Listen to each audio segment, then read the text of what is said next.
Chapter 694. After a while, a hint of surprise and shock flashed across President Pabre's tanned face. No one knew what Minister Zhou said next to his ear, but Mr. President's eyebrows furrowed more and more. There were signs that he was going to be angry. Seeing this scene, the high-ranking officials of the Federation in the conference room suddenly tensed up. They looked over there hesitantly, not knowing what was going on. In the tense atmosphere, no one noticed Councilman Matt, who was waiting for the military to be humiliated. Councilman Matt's face was extremely ugly. He angrily protested, "Minister Zhou, can you please show me some respect?" Zhou Yingxing was slightly stunned. He sat up straight in his chair, carefully put the thin metal glasses back on his nose bridge, looked at Councilman Matt politely, and then slowly explained, "Mr. Councilman, it's not that I don't respect your words, but there are some changes to the things you just mentioned." Speaking of this, Minister Zhou's voice suddenly became cold. He continued, "The person who testified against Colonel Su Lu. Colonel Lake, because he is involved in a serious criminal case, he will immediately face charges from the Ministry of Justice. The validity of his testimony is very questionable." Within the Westwoods military region, which had a good relationship with Su Lu, there was actually a high-ranking officer who took the initiative to testify that he was a wanted criminal of the Federation. Then, before the coffee turned cold, this high-ranking officer was suddenly involved in a serious criminal case. Not everyone in the room could see what was behind this drama, but they were very clear. It was very clear that when one side started to show their power, the federal military, especially the Department of National Defense, who was standing behind Su Lu, also started to show their power. As Minister Zhou's voice fell, Mr. President nodded in agreement. The door of the conference room was pushed open again. Under the leadership of Su Songzi, the officer from the Internal Affairs Department of the Department of National Defense walked in front of Colonel Lake expressionlessly and unlocked the handcuffs. Su Songzi took out the electronic legal document and read it out without any change in tone. "Colonel Lake, you are accused of participating in a murder case in the 67th year of the Constitution. You are accused of participating in the 68th year of the Constitution, slander." In the quiet conference room, Colonel Lake's angry roar burst out. He stared at Minister Zhou and shouted, "I protest. You are persecuting them. Shameless." Senator Mace was so angry that his whole body was shaking. The National Security Advisor frowned deeply. Minister Zhou Yingxing's expression was solemn. He said to the people in the conference room in a deep voice, "Everyone, it's best to hear clearly what the Ministry of Defense is accusing Colonel Lake of, and then decide if your response is appropriate." Hearing this sentence, Colonel Lake thought of something. His body trembled slightly, and he suddenly looked back at the electronic legal document in Su Songzi's hand. His face instantly turned pale. "Colonel Lake, you are accused of illegally stealing secret data from the Bureau of Proclamation in the 69th year of the Constitution. You are accused of illegally stealing and leaking important data of the Federation. You are accused of destroying a Federation Class 1 aircraft. You are charged with endangering public safety by dangerous means.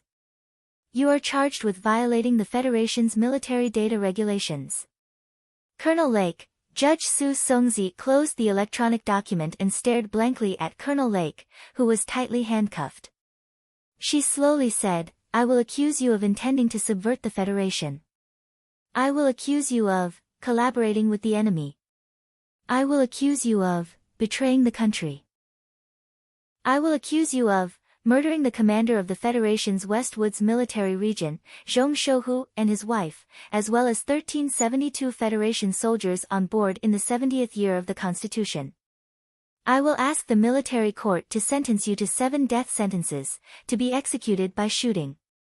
The words were not very powerful, but they came out of Judge Su Songzi's mouth slowly and firmly. However, they carried an extremely shocking power. Every time she said a crime, Colonel Lake's face became paler. Until the 3 crimes of collaborating with the enemy, betraying the country, and murder quietly hit him in the chest. They hit him so hard that he was silent, and his eyes wandered in confusion. As for the big shots in the conference room, they were so shocked by the crimes that they could no longer sit still in their chairs. They opened their mouths and slowly stood up. In the end, only a few people could still sit. They knew that these crimes must be supported by very solid evidence. Otherwise, the Ministry of Defense would never choose to suddenly launch an attack at this critical moment. The attack on the ancient bell, the death of the tiger from the West Woods, and the firework. There was actually a conspiracy behind it. That tragic scene was about to be reopened. What kind of price would the murderer hidden in the Federation pay? And what kind of price would the Federation, which urgently needed stability and unity, pay? Colonel Lake, who had become a wax puppet, did not make a single word of defense for these serious charges at the hearing. He tightly pursed his lips and numbly let the military judge of the Ministry of Defense escort him out. Su Songzi lowered her head and glanced at the black sunglasses in her hand. She took a deep breath and drove away the strange feeling in her mind. She saluted to the President and General Myers, and lightly walked out. President Pabre stood up and quietly looked at the crowd. He did not say a word and just left the conference room. Chapter 695. An agent from the Federation Bureau of Investigation in a black suit hurriedly ran over from the other end of the corridor. He didn't have time to wipe the sweat off his forehead, nor did he care about the complicated looks of his two colleagues at the door. He immediately rushed into the bathroom, took out a roll of soft paper from his pocket, and knocked on the closed door of the cubicle. He panted and said, "I've brought the paper. Do you need anything else?" "No, thank you."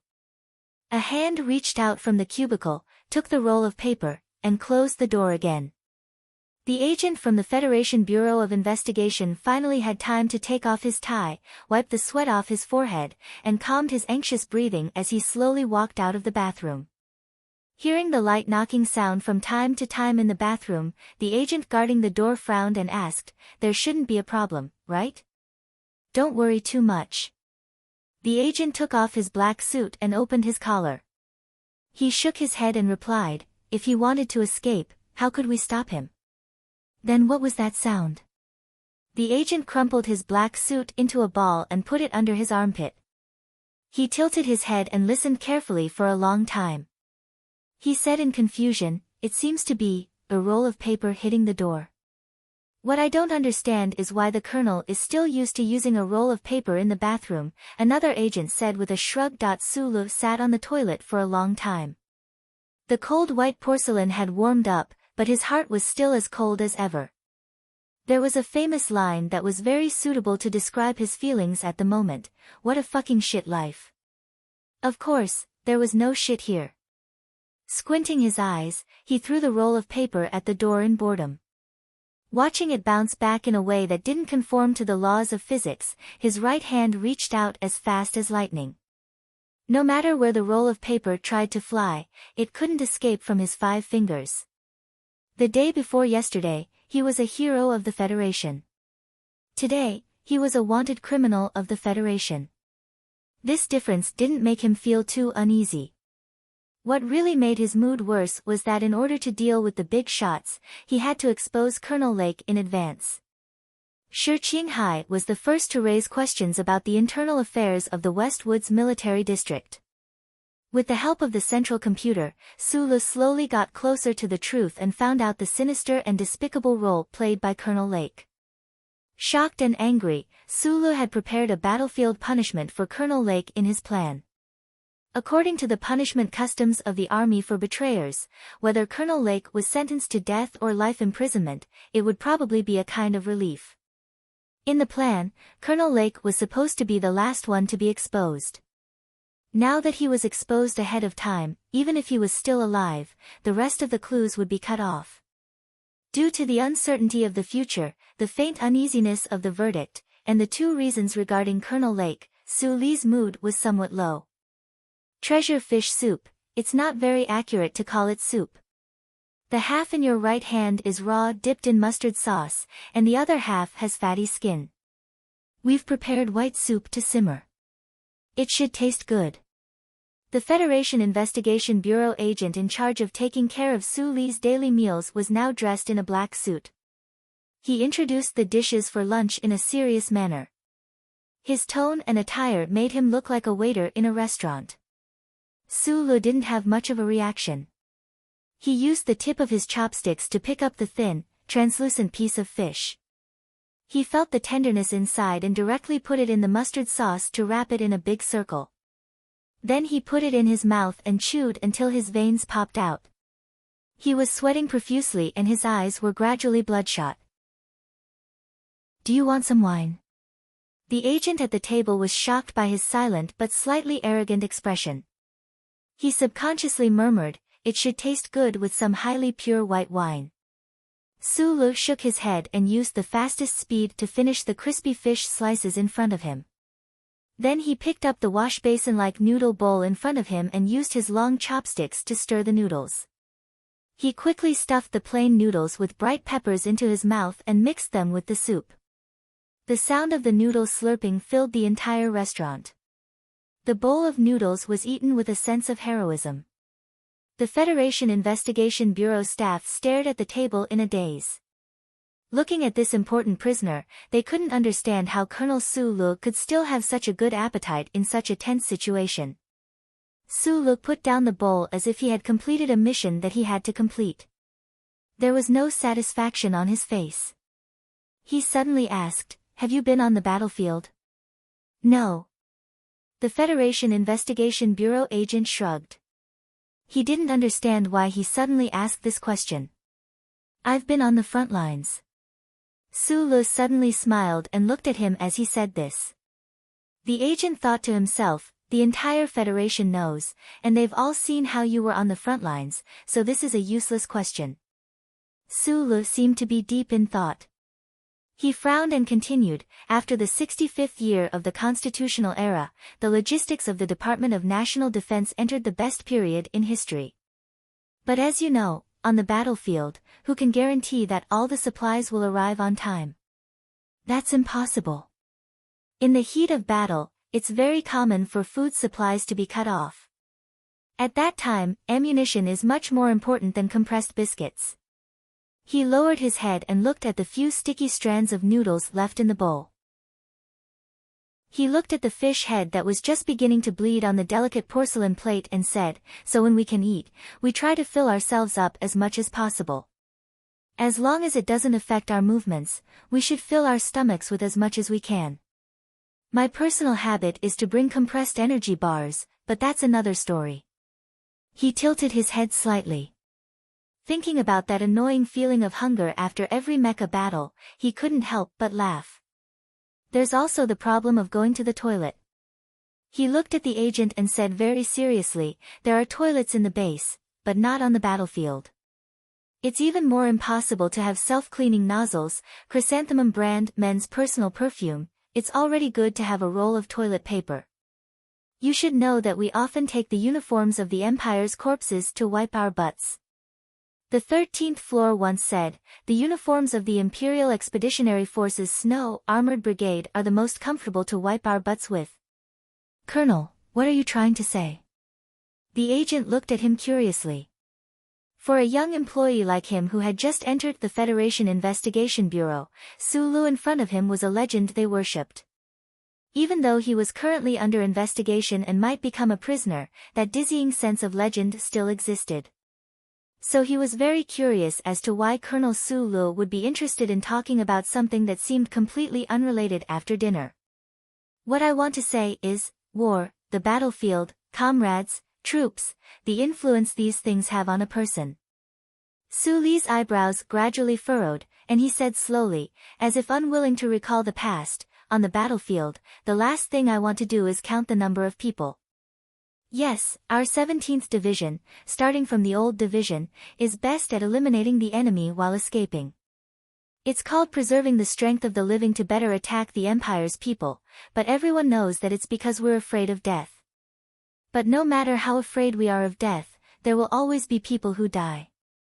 You should know that I was in Group 7 at that time. Every time we went out on a mission and counted the number of people, there would be some names, but no one would answer. Fuck, this is really unpleasant. You haven't been on the battlefield, so you haven't seen people die so easily. How can it be easy? Well, for example, look at that colleague of yours in front of you. Yes, that Mr. Director of the 4th Department, he just walked out of the elevator. Walking out of the elevator is a very common action, but on the battlefield, he's already dead. Why did he die? No one knows. Maybe it's the redundant program of the mine-laying mecha that caused a grenade to be left here. Maybe it's a small mudslide, or maybe it's just a stray bullet. Sulu carefully wiped his lips clean, shrugged, and continued, dying on the battlefield is like going to the toilet. It's a daily occurrence. Going to the toilet and eating are two different things. The young agent looked nervously at his superior who was walking over. He held back his laughter as he retorted, and then stood behind Sulu. Anyway, you guys have seen too few moments of life and death, so you're used to overcomplicating things, Sulu said. Is it very complicated? The director of the 4th Department, whose face was deformed and looked particularly gloomy, slowly walked in front of Sulu and said coldly, I really want to know, what kind of simple principle did you learn from the battlefield? Sulu looked at him quietly and suddenly said, the principle I learned on the battlefield is, other than life and death, everything else in the world is irrelevant. Including learning from traitors, being wanted by the Federation, are also irrelevant. The director's slightly raised eyebrows were slightly angry. Sulu put down the napkin, stood up, looked at him and said, if I'm not wrong, you're here to tell me the good news that I can leave. If that's the case, then the things you accused me of are irrelevant. I have to remind you, you're only being released on bail. The director of the 4th Department suppressed the disappointment and anger in his heart and said coldly, we have enough evidence. I believe that in a few days, I will see you in the military prison. There's no such possibility. Sulu looked at his face and said calmly. This answer was very simple and clear, and even a little unreasonable. Whether he would be sent to the military prison or not was a matter for the court to decide, but his attitude was so direct. Tell the adults behind you. He paused for a moment and said seriously, the principle I just said on the battlefield can actually be said in a different way. Kill me, or hurry up and die. Leaving this calm but powerful sentence, Sulu took the military cap from the young agent and carefully put it on. Then he walked out of the building without looking back. Outside the building, there was a line of cars waiting for him, and countless reporters waiting for him.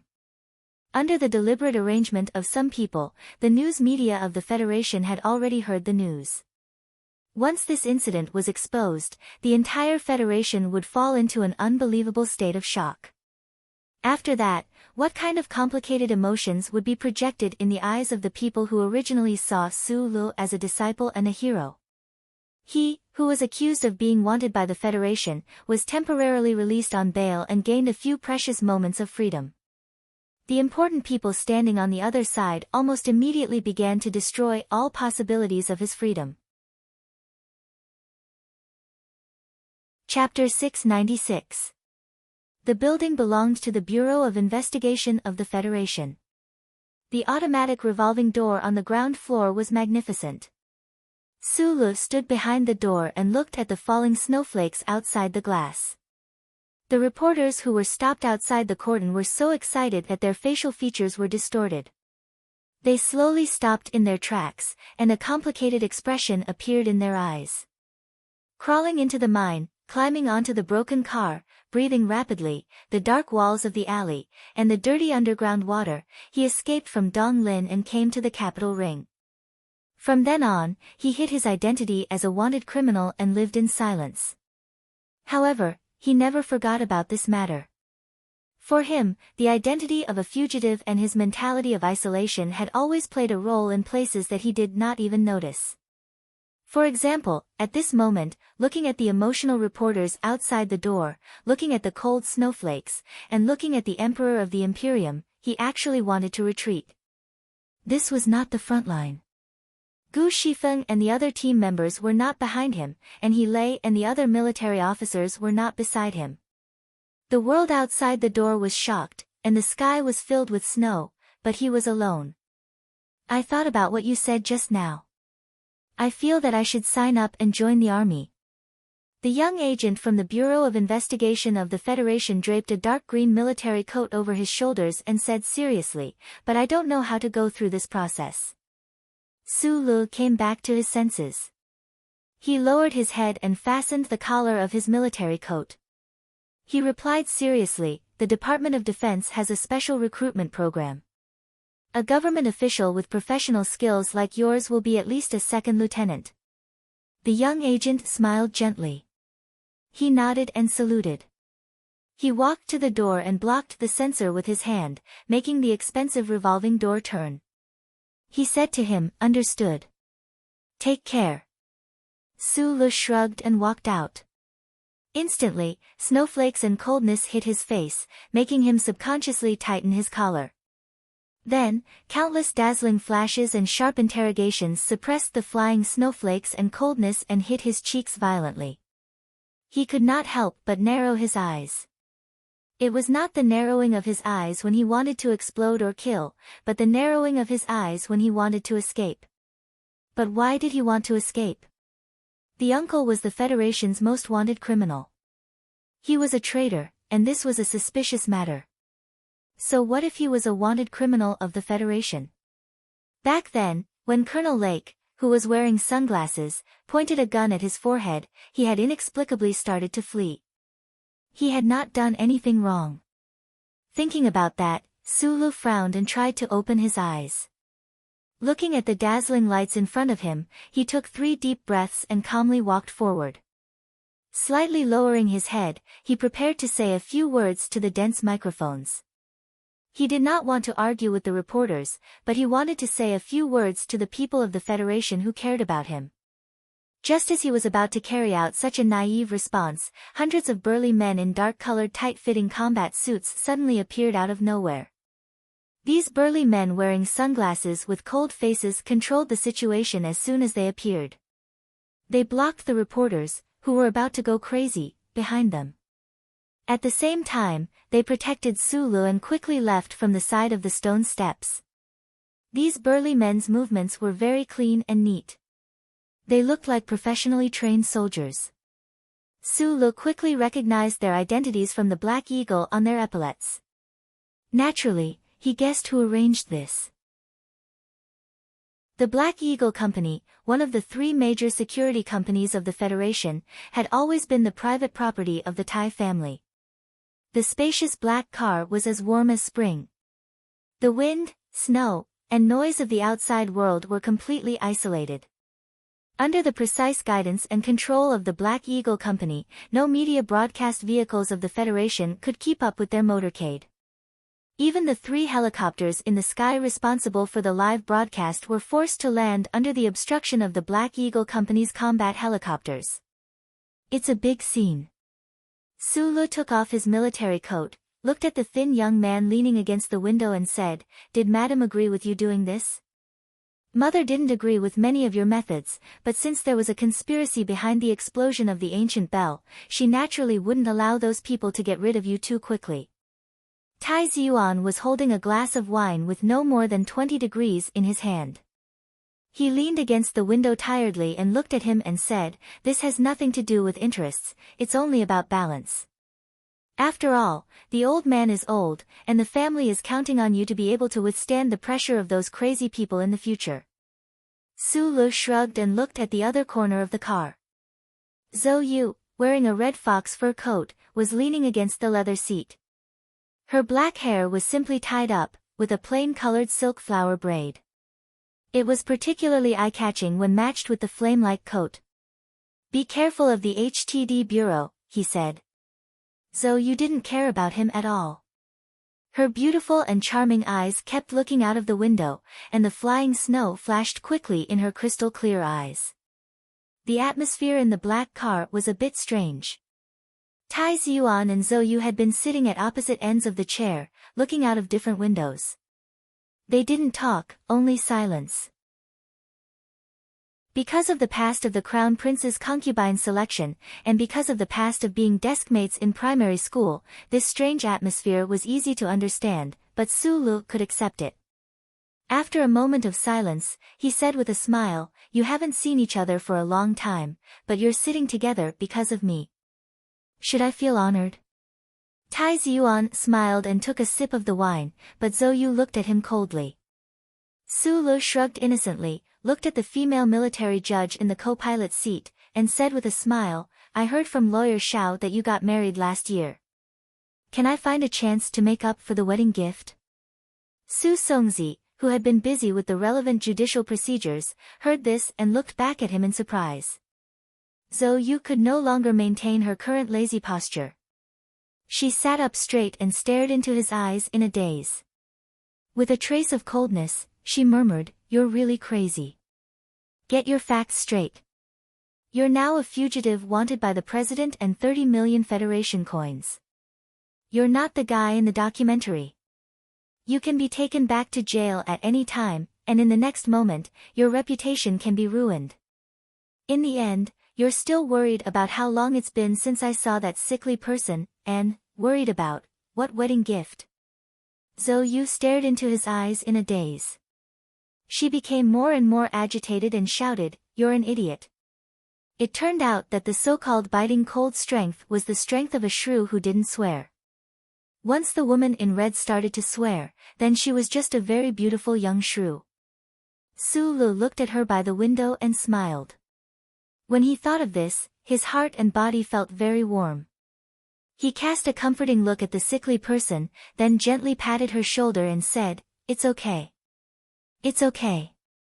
Tai Ziyuan held the wine glass and said with a bitter smile, "You're actually the student of mechanic Yu Feng.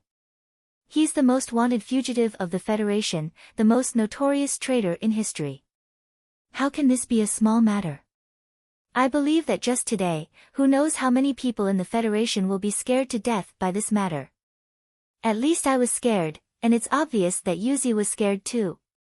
So the squatting soldiers and the S1 people were all fake. I really don't know how you escaped to the capital ring, and why the Federal Central Computer gave you such high authority." Tai Ziyuan stared at Su Li's eyes and said emotionally, "I'm really stupid, really. Back at Yue University, when you were able to enter the H1 section of the library, I should have guessed your relationship with Professor Jean. Although not many people know his identity, my family does. That's why I'm really stupid, really. I was stupider than you back then. I only found out that his name was Professor Jean after I entered Yue University." Su Lu said softly, "Sorry, I didn't mean to hide it from you guys, but, the identity of a fugitive doesn't sound good." When the convoy returned to Wangdu apartments, these young people realized that they had underestimated the power of the Federation's media. The usually quiet garden under the youth's apartment was now bustling with noise. More than 10 high-frequency broadcast vans occupied many corners of the public green space. Reporters in formal wear were holding microphones, talking to the station's senior officers while explaining the current situation to the Federation citizens. The convoy's arrival immediately caused a commotion. The reporters changed the camera angles while shouting loudly, "Colonel Su Lu has appeared. We really want to know, if he really is the student of the traitor Yu Feng, if he really is a fugitive wanted by the Federation, how will he face the cameras and the citizens behind them?" When the news was released, the entire Federation was shocked. The military god, Li Pifu, had personally chosen this person to be his successor. The most respected war hero in the Federation in recent years was actually the most wanted fugitive of the Federation, the student of the traitor mechanic, Yu Feng. Even he himself had always been wanted by the Federation government. In the building of the capital Special Administrative Region's daily news, a special program was being broadcasted on the screen. Due to pressure from the government, the Federation maintained temporary control over the news channel. However, the other dozens of television stations that belonged to consortiums or purely private companies spared no effort in reporting news related to Sulu. No one even cared about the troops on the front lines who were preparing to return home. Some television stations had already begun to connect with the Donglin region. The frontline reporters took recent photos of Su Lu and interviewed many people on Clocktower Street. Those unemployed miners who were as honest and direct as rocks gradually gave many unfavorable memories of Su Lu. Reporter Wood, who had half of his butt on the table, shook his head and said, "When I was in school, my teacher once said that news is always stranger than fiction. Today, I finally received some degree of proof." Editor Bob lit the coarse tobacco and blew out the match. His expression was calm but deep worry. He wanted to find a deeper political reason from this explosive news, but he found that he lacked first-hand information. After a moment of silence, he shook his head and said, "The student of a traitor is not necessarily a traitor. This is a very simple principle.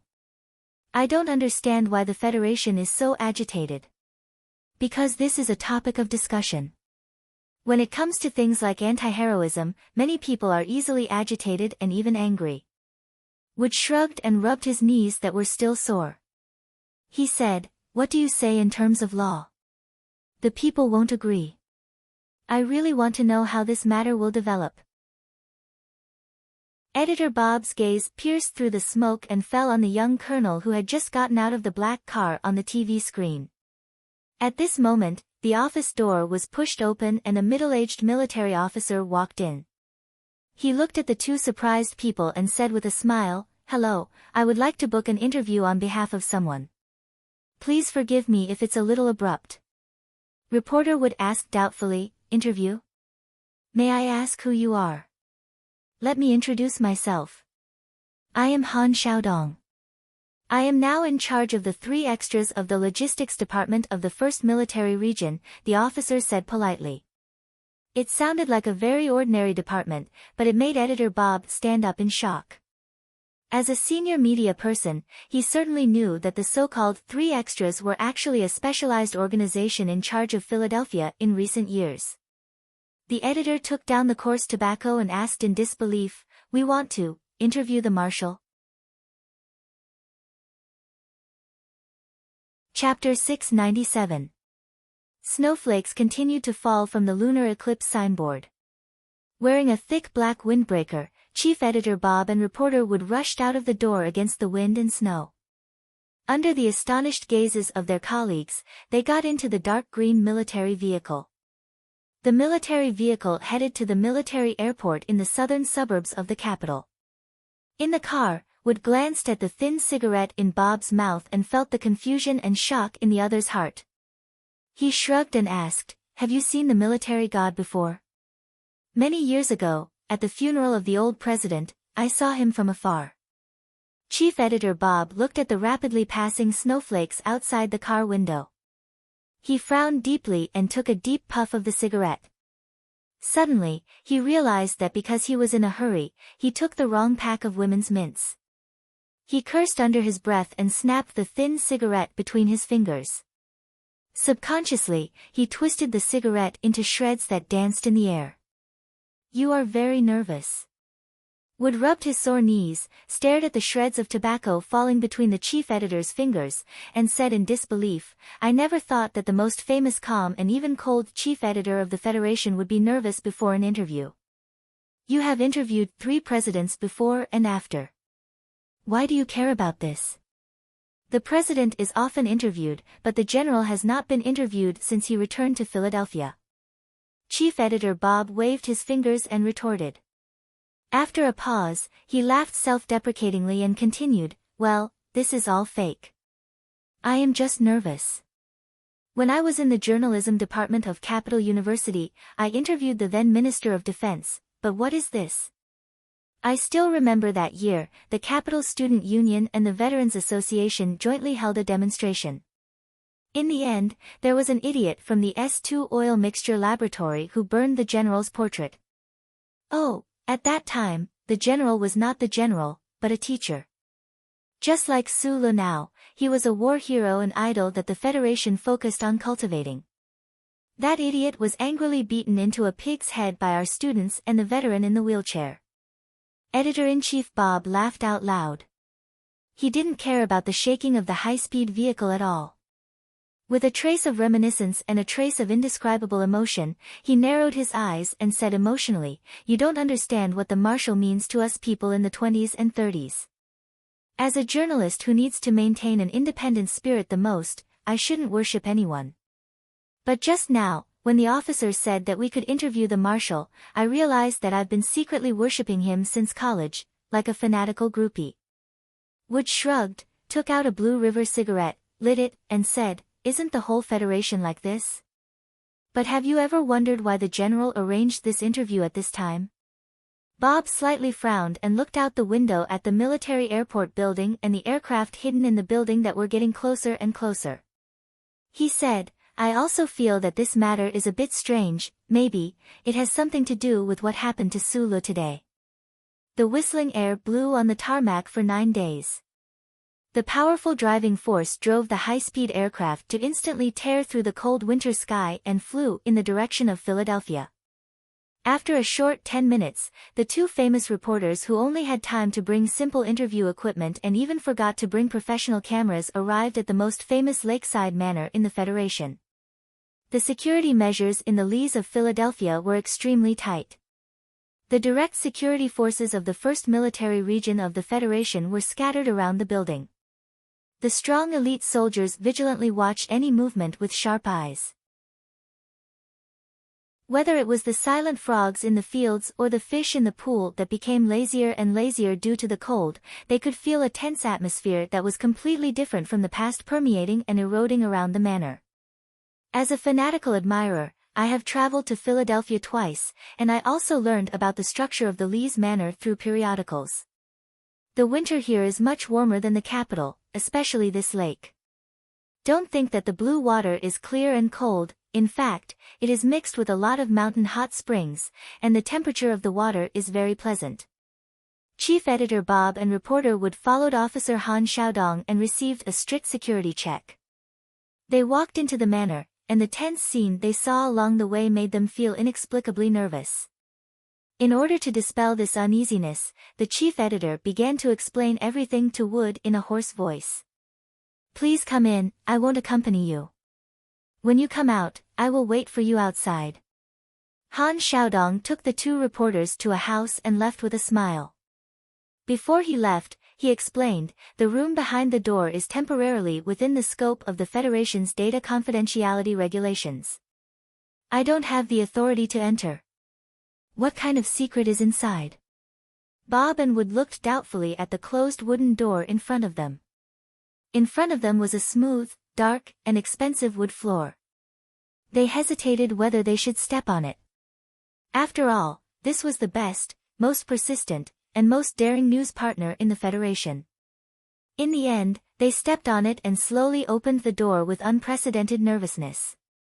There was no warped metal mecha full of interstellar sci-fi flavor, and there were no countless big shots whispering to each other about space strategies. There was only one room behind the door. In an empty room, there was a bed at the end of the room. The bed was covered with a thick but soft and comfortable bedding. The interview that was about to begin might be the last interview in the life of the living legend on the bed. Bob and Wood were very grateful to be able to participate in this. "Since it's an interview, I think it's necessary to introduce myself first," the thin old man said slowly. The light in the ward was very bright, and there was no sense of sadness at all. It was just like his legendary life, magnificent from beginning to end. Bob squinted his eyes and took out his favorite pen and paper. Wood gently turned on the recording pen and listened carefully to the hoarse voice coming from the bed. "My name is Li Pifu, and I was born in Philadelphia. I've worked 3 jobs in my life. Before the age of 12, when I was practicing in the self-cultivation hall, I worked as a part-time cleaner. Later, when I was 14, I worked for a short period of time as a lawn mower in Philadelphia's East Court Square. Later, I joined the army. Since then, I've been a soldier for the past few decades and haven't done anything else. When I first joined the army, my squad leader fell to his death during a drill. The superiors were very angry, and I don't know why they chose me, a new recruit, to take over the position of squad leader. From squad leader to platoon leader, then to company commander, battalion commander, regiment commander, and division commander.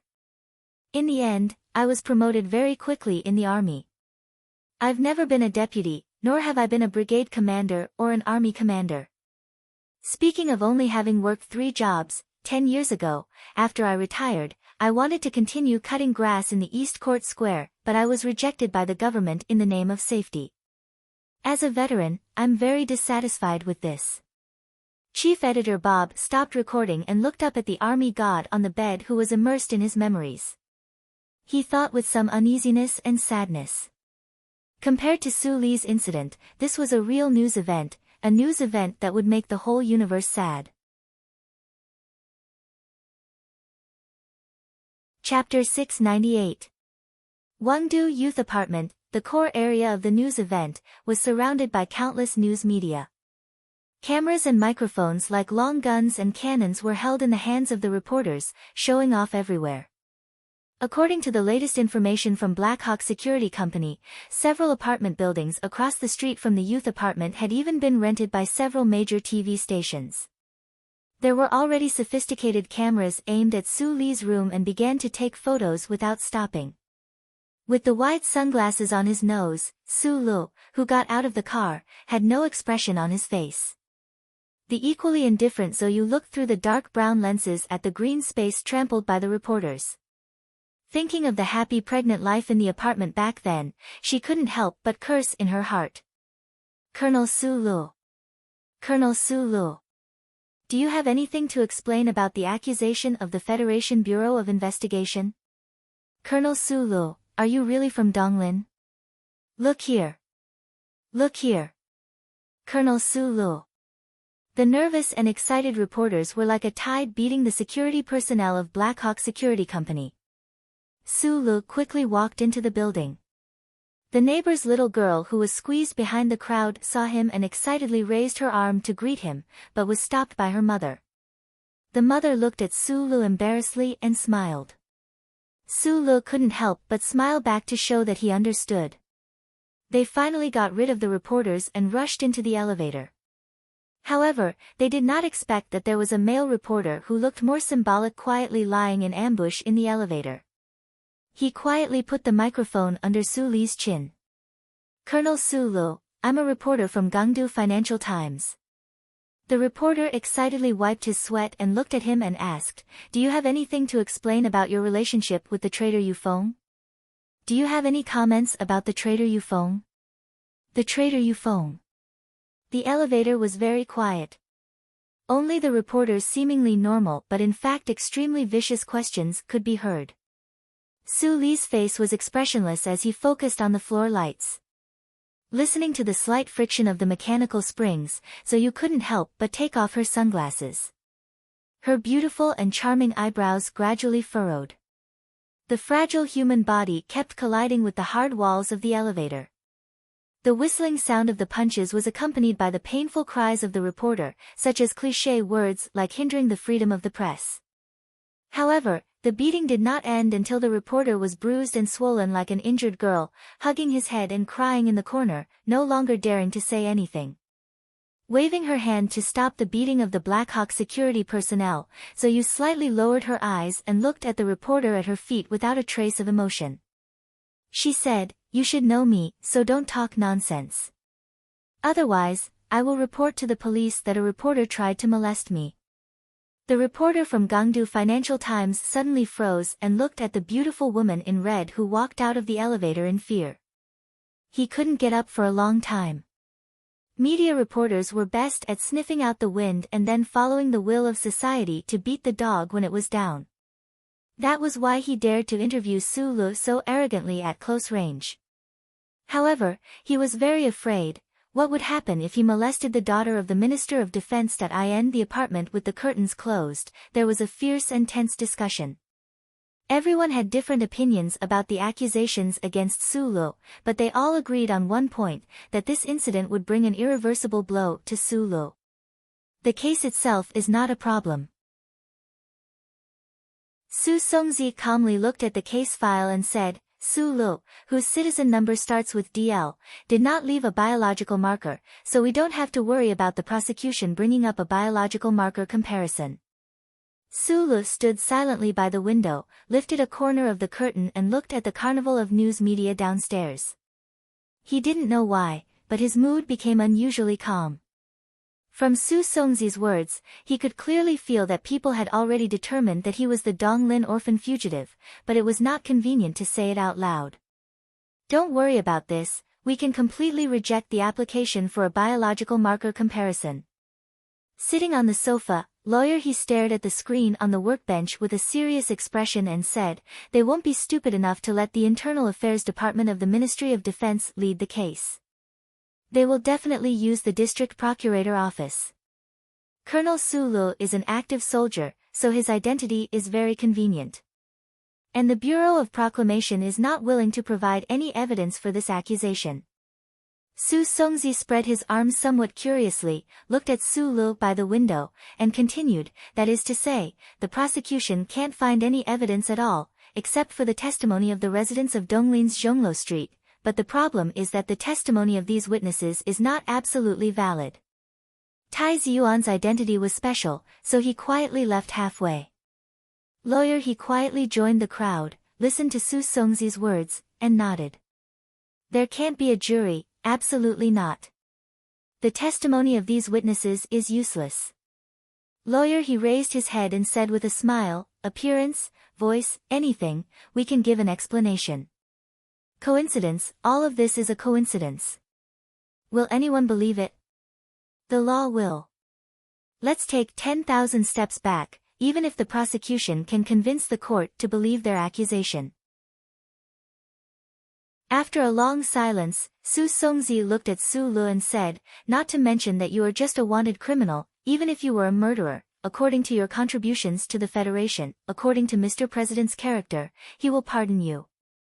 Su Lu, who had been silent all this time, turned around, his back against the light blue curtain, his thick eyebrows slightly knitted, and said self-deprecatingly, no matter what the court's verdict, no matter whether the president will pardon me or not, I am now a wanted criminal, a student of a traitor. Then, secretly, I may also be a traitor. I don't study psychology, but I know this. There was a deathly silence in the youth apartment. Including the custody of little Watermelon, the lawsuit of the Zhong family, and today's matter. Thank you for your arrangement. Without you, things would have become more troublesome. Su Lu held the phone with his head tilted, his hands moving like a phantom as he cut the fish fillets at a high speed. He thanked Tai Ziyuan seriously on the other end of the phone. I have to admit that you do have a natural leadership talent in coordinating the overall situation. But according to the current situation, by the day you become the president, I may have already been driven to some remote place in the countryside. Yes, I will be a farmer with Gao Lu's father. The worst result is that Mr. Pabre will pardon you. Tai Ziyuan's calm analysis came from the other end of the phone. If this is really the case, then you can't be a farmer. Mr. Pabre is the president, not the former emperor. If he wants to pardon you, he must make concessions in other aspects. Su Lu tilted his head, the knife in his right hand subconsciously stopped. He narrowed his eyes at the pieces of red fish on the chopping board and asked, some things are crimes, not politics. We can't make concessions. You are talking about the attack on the ancient bell. In your opinion, it is murder. But don't forget that for most people in the Federation, except for the people in the West Woods, Zhong Laohu's death or sacrifice at that time is a matter of universal celebration. Everyone can benefit from his death. It has only been more than a year since the explosion of the ancient bell, but it is actually a long time. It is enough for people to forget a lot of things. People like this kind of violence that most people secretly look forward to. People enjoy the consequences and hope to forget the process. What you are doing now is to remind people of this incident. Tai Ziyuan's voice sounded particularly cold and sharp on the other end of the phone. This is a very dangerous thing. Even the president of the Federation can't go against the entire Federation. Look at your situation now. You just tried to get involved in this matter, and there are countless shadows standing in the dark corners reaching out and messing with you. They want to ruin your reputation now, and you are going to ruin it soon. Tai Ziyuan said in a low voice on the other end of the phone, if you don't take a step back, they will kill you, and I believe you will die soon. The people who can kill me haven't been born yet. I can easily find those guys standing in the dark corners, so they should be afraid of me. Su Li's right hand moved again. He used the sharp knife to cut the fish on the chopping board and answered softly, if they really push me too far, some things can just be done again. It's not that difficult. Such a cliché, simple, and prideful self-awareness, coming from the mouth of this small-eyed man, sounded so natural and abnormally valiant. This violent force made Tai Ziyuan on the other end of the phone fall into silence. Su Lu placed the 5mm thick hand-cut fish meat on a porcelain plate, paired with fresh lettuce leaves, and drizzled with fresh cream sauce that could be found everywhere in the market. Satisfied, he washed his hands and pulled out a toolbox with a password lock from the sink. The toolbox opened, and a bright metallic color with a chilling murderous intent rushed out. Su Lu carefully examined these guns for a few seconds, then began to quickly and silently assemble them. He had an extraordinary talent for mechanical work, and he also received special training from Bai Yulan, so it didn't take him long to make a complete set of cold guns appear on the kitchen floor. These guns were prepared for the assassination a few years ago, but at that time, Secretary Bai stole too much ammunition from Whitewater, so she hid some in both of their houses. The phone that was placed next to the sink rang. Su Lu put it next to his ear and asked, "What now?" "I heard the sound." Tai Ziyuan angrily reprimanded on the other end of the phone, "What are you going to do? Fight? This is the Capital Special District, not the Empire, and not the front line. Those guys over there are not going to fight, and you are going to kill them? Who are you going to kill? How are you going to kill them? You want to clean up the Federation government by yourself? You think you are a god? Even if a narcissistic butcher like you thinks you can do it, what will happen after you clean up? Don't forget, we are still at war with the Empire. Those people are not Macklin, and you are not the guy who has nothing, so you are not afraid of anything. Think about the frontline troops, think about the president who has high hopes for you, think about the old man who gave up his old face to shake hands with you in front of the whole universe. Then what do you think I should do now?" Su Lu angrily said into the phone, "With the current situation, even if the president pardons me, do you think I can still go back to the 17th Division? Do you think I can still lead the secret investigation of the ancient bell? Tai Ziyuan, no matter what the court decides in the end, I am a wanted criminal, a fugitive, and a student who committed treason. No one can change this." He looked at the guns by his feet, and after a moment of silence, he said, "I am already stinking on the streets."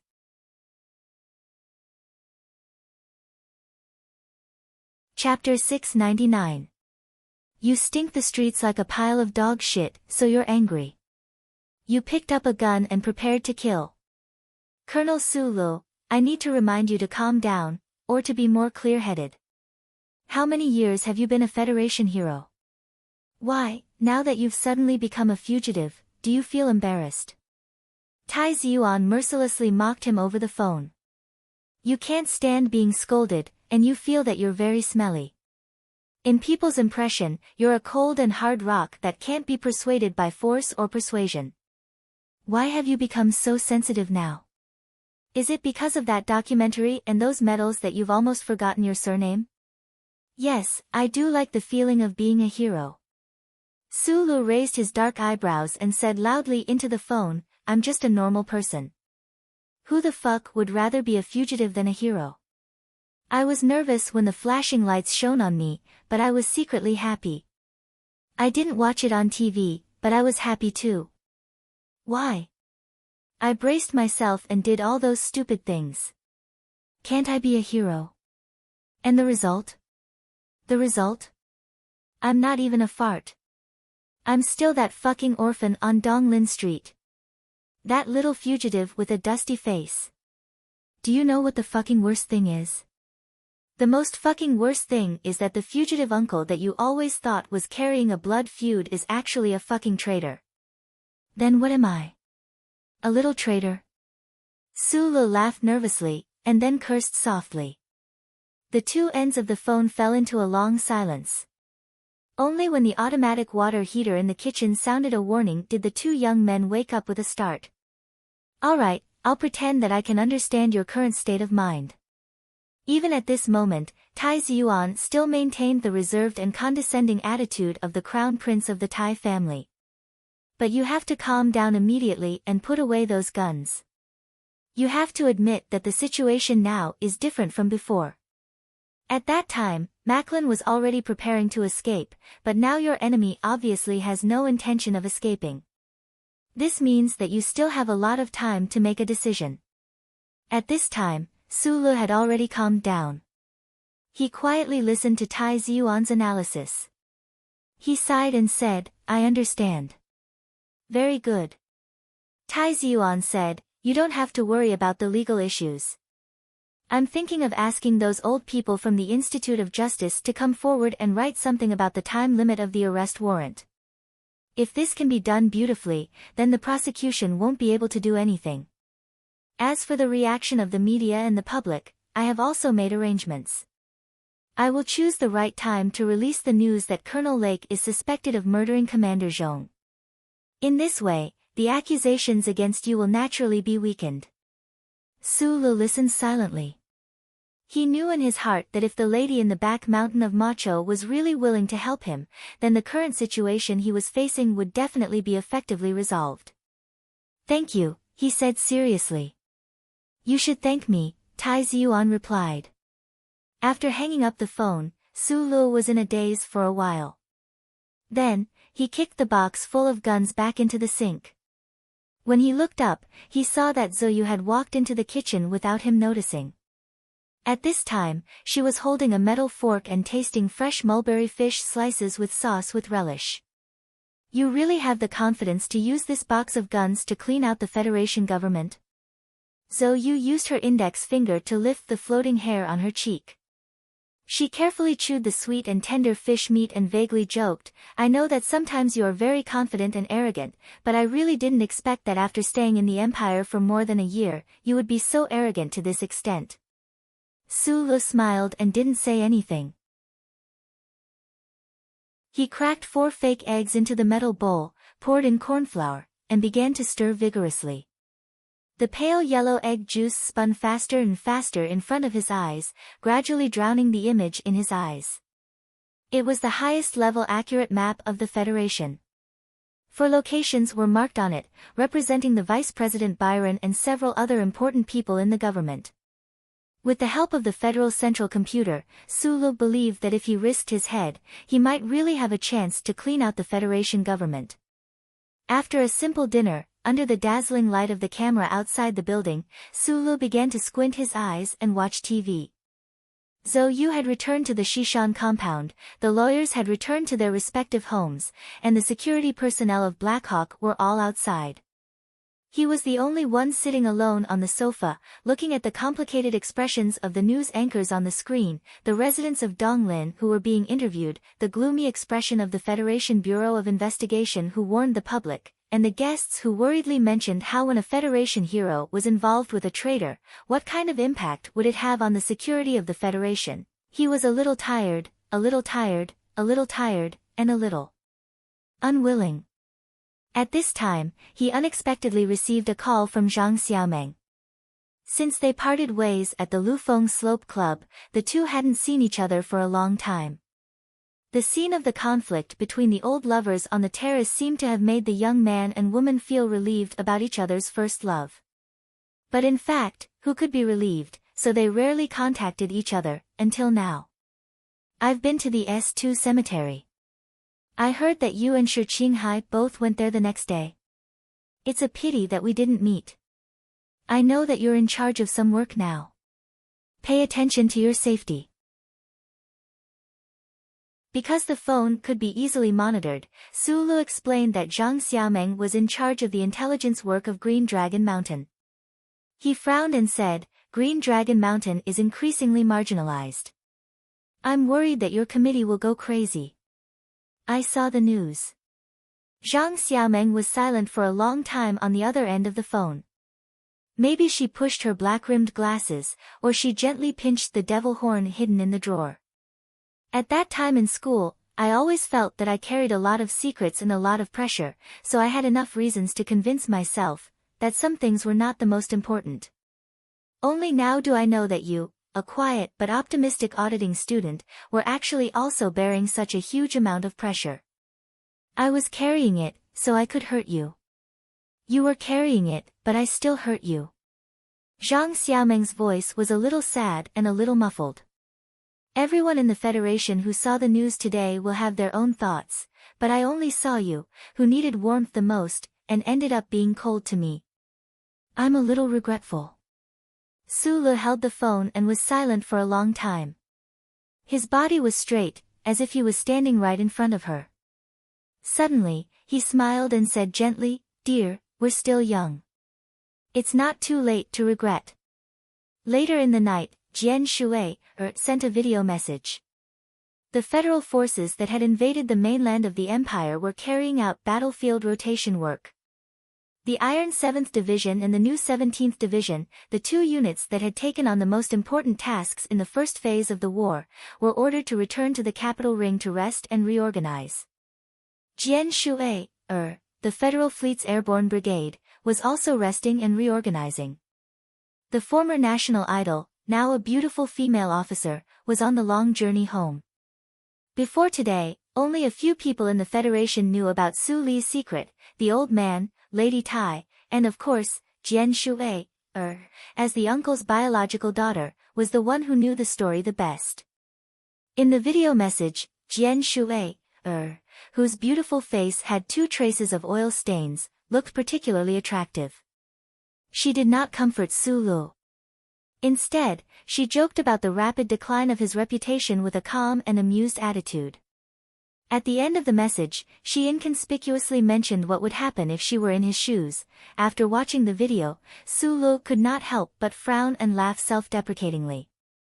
Thinking about the chaos of the day, he realized that there was indeed something wrong with his response. Why was he still so angry when he was mentally prepared for this? Thinking about Jian Shui, if one day the Federation's media suddenly exposed that she was the biological daughter of the traitor Yu Feng, and that half of her blood was from the Empire. What kind of terrifying situation would that be? After another half an hour, Li Xiaodong's call finally came. Su Le knew that under the current situation, this 7th young master would need to think about how long to think before he called him. However, since the phone rang and he heard the other party's comforting voice, Su Le felt good and warm. In the darkest moment of the night, he leaned against the sofa and pretended to be asleep. The phone in his right hand rang again. The voice of the man on the other end was soft and exceptionally peaceful. "Boss, I saw the news. I thought you would call even earlier." Su Le lit a cigarette and took a deep breath. "How can I have time to watch TV now? I only occasionally glance at it when I get up and change my diaper." Bai Yulan said softly on the other end of the phone, "This seems to be a bit troublesome. If there's anything, just say the word." He did not care whether Su Lu was a fugitive, a murderer, a rapist, or any other criminal. He believed that the members of Group 7 would not care either. They only cared about how someone was causing trouble and how they should deal with it. Su Li's fingers, which were holding the cigarette, froze in midair. He recalled Lao Bai's parting words at the meadow in the Empire. Lao Bai had quit smoking in order to have children. It turned out that he already had children. That's right, as long as he spoke, that sissy would definitely throw the diapers against the wall and charge at him with a gun in both hands. "It's not troublesome, it's easy to deal with," he said with a smile. "I'll deal with it beautifully." That was a lie. The situation that Su Lu was facing was already hopeless. There was an unknown danger in the bleak future. He did not know that more than 1,000 kilometers away in Philadelphia, there was an amazing old man who was telling him the truth and helping him deal with some things in a hoarse voice. Chief Editor Bob took a big puff of the white box 37 that was specially provided by the military. His eyes were a little red from the smoke. He was very clear that this so-called exclusive interview was, in fact, the last and most sacred record, so he recorded it very seriously. The small pencil with a retro and luxurious taste moved quickly on the plant fiber paper, recording the most vivid, and shocking history. Listening to the military god on the sickbed talk about his magnificent life with his own ears, he felt a lot of hot blood rush into his brain, but in the end, it was frozen into ice by the few simple words of the old man. The cigarette in Wood's mouth had burned to the filter, but he did not react at all. He looked at the old man on the bed in shock and said in panic, "I don't believe it. That traitor. How could he be your brother?" Bob took a big puff of the cigarette and choked on it.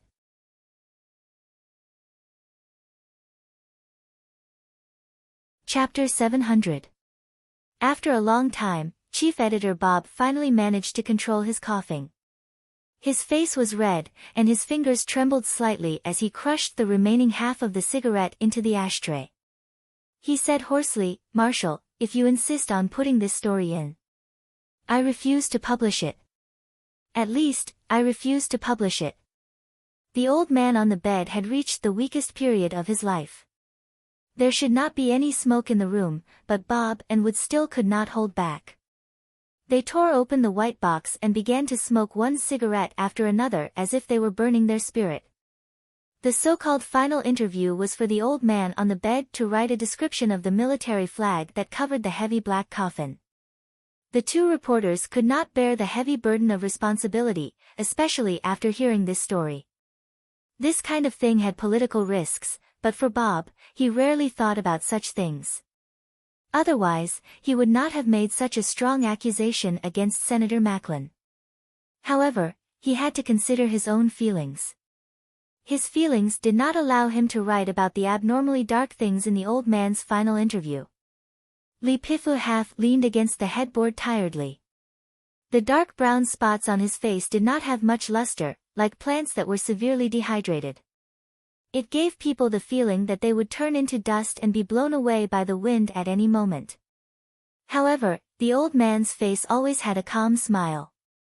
He had probably already seen through matters between life and death, and had seen through things that were beyond life and death. He looked at the two reporters and said gently with a smile, "The Special District Daily News is a newspaper that can barely be read in the Federation. You two are good reporters." Bob and Wood changed their sitting positions at the same time. It was inevitable that they would feel proud to be praised by the war god, but it was also inevitable that they would feel nervous. Isn't the responsibility of a good reporter to write about the story? The old man laughed. His hoarse and hollow voice echoed in the quiet room, disturbing the smoke that filled the room.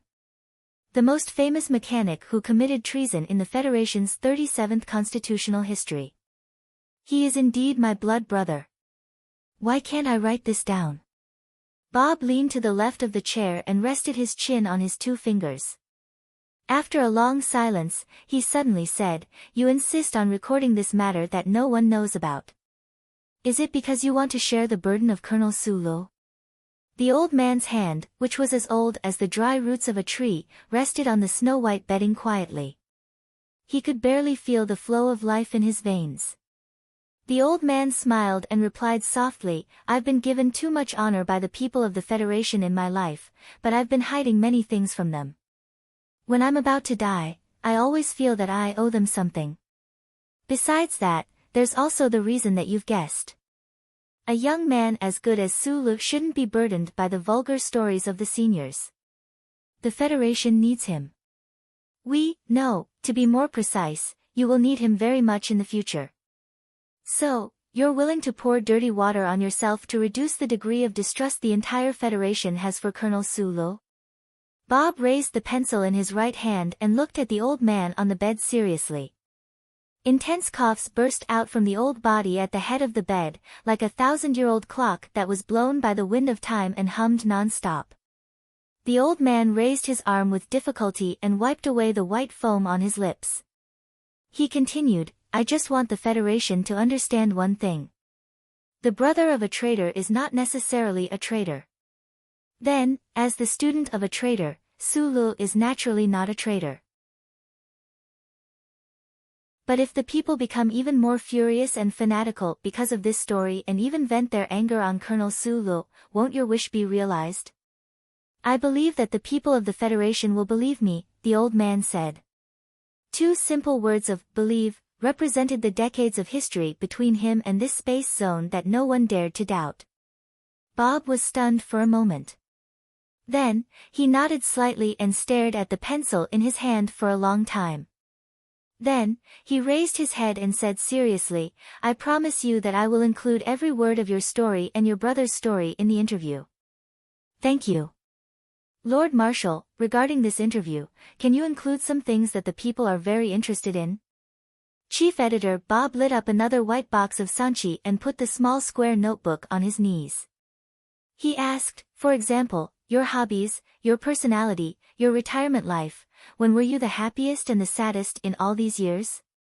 You must know that for decades, the Federation's press has never dug up this part of the content.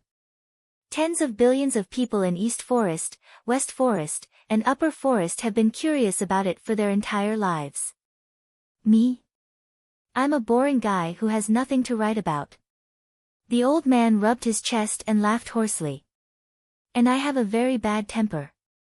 Just like right now, when I see you smoking and remember that I haven't smoked a single cigarette in 10 years, I feel extremely angry. Chief Editor Bob smiled, but he did not give up the rare opportunity to ask a question from an excellent news follower who had turned into an admirer. He asked curiously, what is the most profound memory of your life? Is it the moment when you drove an M37 and killed the Emperor of the Empire? Of course not. Li Pifu narrowed his eyes and looked at the smoke floating in the air. He said, that was just a battle, no different in essence from the countless battles I have participated in my life. The old man slowly lowered his head and looked at the 2 people who were constantly taking notes. His white eyebrows suddenly raised, and he said hoarsely, the most profound memory of my life was in the Empire. When I held the baby in front of me, the wind just happened to disperse the smoke, and the sun came in and shone directly on the little girl's face. She was beautiful and weak, like a flower that had just opened its petals. Then what was the happiest moment?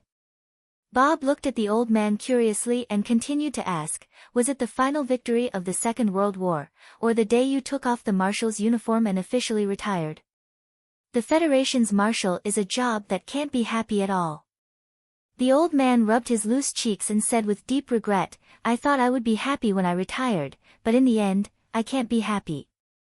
I just said that the medical team won't let you smoke, the security team won't let you mow the lawn, and the publicity team won't let you go to the casino. A retired marshal is still a marshal. It's not natural.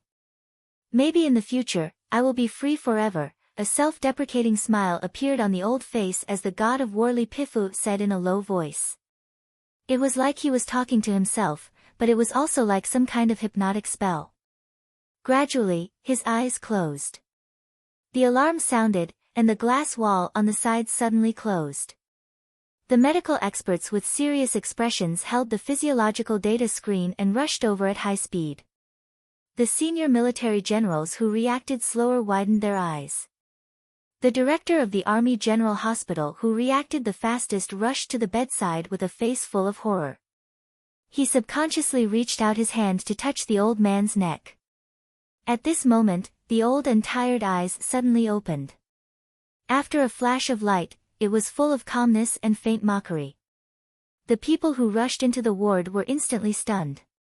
The director of the Army General Hospital nervously scratched his head, looked at the normal lines on the surveillance equipment, and laughed foolishly. Did you see that? Although I, the marshal, am about to die, I am still under their control.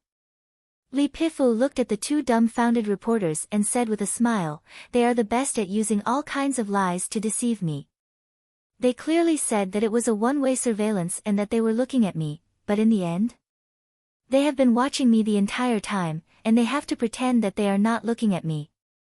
It's really hard. Bob and Wood looked at each other, patted their chests, and stiffly sat back in their chairs. They felt that their mouths were dry, so they quickly took 2 big gulps of water. "Sir, if we don't do a comprehensive surveillance, how do we know if you are asleep or?" The director of the Army General Hospital was the medical officer of the 1st Battalion of the 2nd Regiment of the 17th Division on the battlefield. He naturally saw that Li Pifu was different from the others, so he shrugged and replied. His tone was not very nervous. "Bullshit." Li Pifu sternly scolded, then turned his head to look at Bob. He raised his right hand, separated his index finger and middle finger, coughed twice, and pretended to be calm and said, "Give me a cigarette." The rest of the medical staff returned to their positions. When Chief Editor Bob heard this request, he was stunned. He naturally looked at the big boss of the medical field of the Federation for help. The director looked at the calm face of the old man on the bed mixed with a trace of pleading. He didn't know why, but he felt like his heart was being cut by a sharp knife. He didn't dare to look at him again. He swallowed his sigh, forced a smile, and walked out of the ward with half of his body. Wood quickly stood up and walked to the bedside as quickly as possible without making any noise. He took out a cigarette and carefully put it between the dry lips of the old man. Then he held a metal windproof lighter with both hands and lit it with a snap. Wood didn't know whether it was because he was so close to the old man or because of some other reason, but he was very nervous when he lit the cigarette. His fingers, wrist, and even his whole body were slightly trembling. Li Pifu seriously took a puff of the cigarette. He frowned for a moment, as if he was trying to distinguish the difference between this puff of smoke and the smoke on the battlefield 10 years ago. In the end, the old man gave up and said with a smile, "Thank you." Then, a light flashed in the old man's eyes. He said in a hoarse voice, "Cigarettes seem to really help humans think. I suddenly remember when I was happiest in my life." Bob listened carefully and took notes. It was in the Empire. That year, the transport ship was ambushed by the Empire's fleet. The 17th Division was forced to land on an Empire administrative planet. According to the intelligence, the 2 most powerful armored brigades of the Empire's royal family were stationed on the surface of the Northeast Star System. The guys who fought the Yellow Flag. I didn't know how many of my young men would die, so I was in a bad mood. But when I came in contact with them, I realized, the 17th Division was really lucky. The old man on the bed narrowed his eyes. He was full of smiles, but he was also very sarcastic. There were no Imperial brigades on that planet. There were only 100,000 native troops stationed there. They were the famous 3rd Division of Lin who played in the mud in the Northeast Star System. What makes people happiest? Of course it's when you thought you were in a desperate situation, but you realized that the heavens took pity on you and made you meet a bunch of idiots.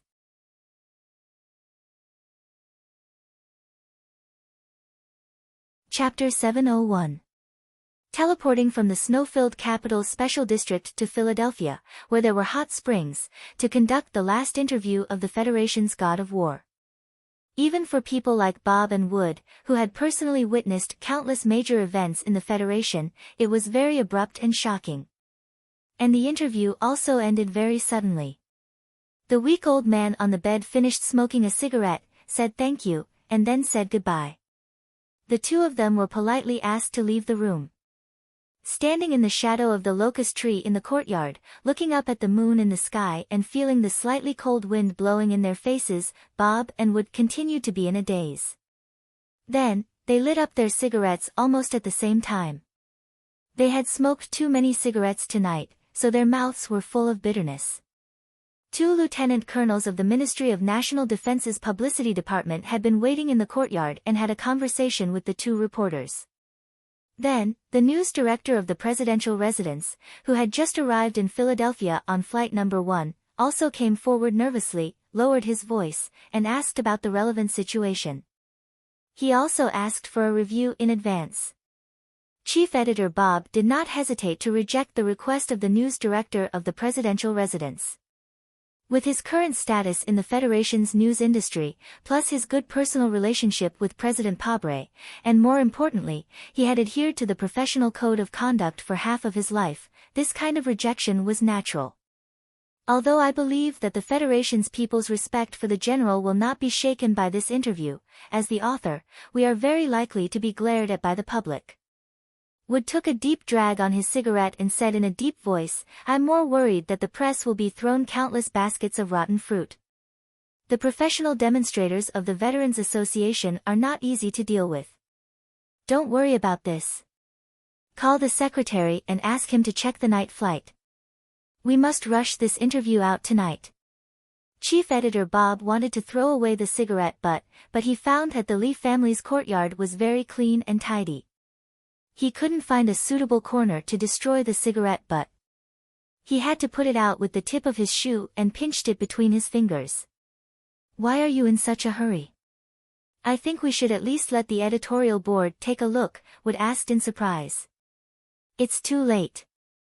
Bob took a deep breath. He looked at the full moon hanging above the locust tree and the crescent moon on the dark blue horizon in the distance and said, the marshal doesn't have much time left. He wants to see this interview. No one knows how many more days the old man can wait, so we have to publish it in the shortest amount of time possible. Wood was silent for a long time. He shrugged with the cigarette in his mouth and said sadly, once this interview is published, anyone with a bit of intelligence will be able to guess that something is going to happen, that the god of war is dying. I really don't know how the Federation will react. No matter what kind of reaction you have, it's not surprising. Bob subconsciously pinched the shriveled carbon filter and said emotionally, the Federation only has one army god. In addition to the president's official residence, the senior military officials, and Mrs. Macho, who knew the inside story, probably the elders of the major families also vaguely guessed that something big was happening in Philadelphia. But before any authoritative information was released, no one dared to talk about it, because the identity of the old man on the hospital bed was too special. Therefore, the big shots in the capital special administrative region did not receive any news. Their attention was still focused on the war on the front line, the Westwoods lawsuit, and the news about Colonel Sulu that had just exploded. Translator, Endless Fantasy Translation Editor, Endless Fantasy Translation. The majestic Parliament Hill stood silently amidst the cold wind and snow. It was as warm as spring inside the majestic building protected by dozens of gigantic circular stone pillars. It was blazing hot because of the heated debate and even insults. In the vote just now, the government proposed an additional military budget proposal. Under extremely difficult circumstances, with the temporary defection of several members from the S2 industrial sector, it passed at a very low altitude. The difference in votes between the two sides was actually only 7 votes. Everyone in Parliament Hill understood why the budget proposal that had been in the news for half a month was so difficult to pass when the federal forces were winning, President Pabre's popularity was rising, and the public's support was constantly climbing. It was because there were many forces in the Federation's political circle. Because of the news about Colonel Sulu, they smelled something strange and began to consciously or unconsciously stand on the opposite side of the president's official residence in an attempt to gain some kind of political benefit. This is a conspiracy. A dirty conspiracy. This is a complete political conspiracy. Inside the magnificent Parliament Hill, the seats of the members were arranged in layers at a very high angle. It looked extremely oppressive. The semi-elliptical design of the seats made the densely packed seats of the members give off a sense of holiness like a space opera. In contrast, the 3-story rostrum in the middle looked a little humble. At this time, a female member of the parliament, who was about 50 years old and wearing a light pink suit, was standing in front of the microphone on the rostrum. Waving her arms excitedly, she launched the most serious accusation to her colleagues in the hall. Behind her, Mr. Zion, the deputy chairman of the management committee of the Federation, and Mr. Byron, the statutory chairman and the vice president of the Federation, were calmly looking at her short hair that kept shaking. Evo's constituency was in Donglin.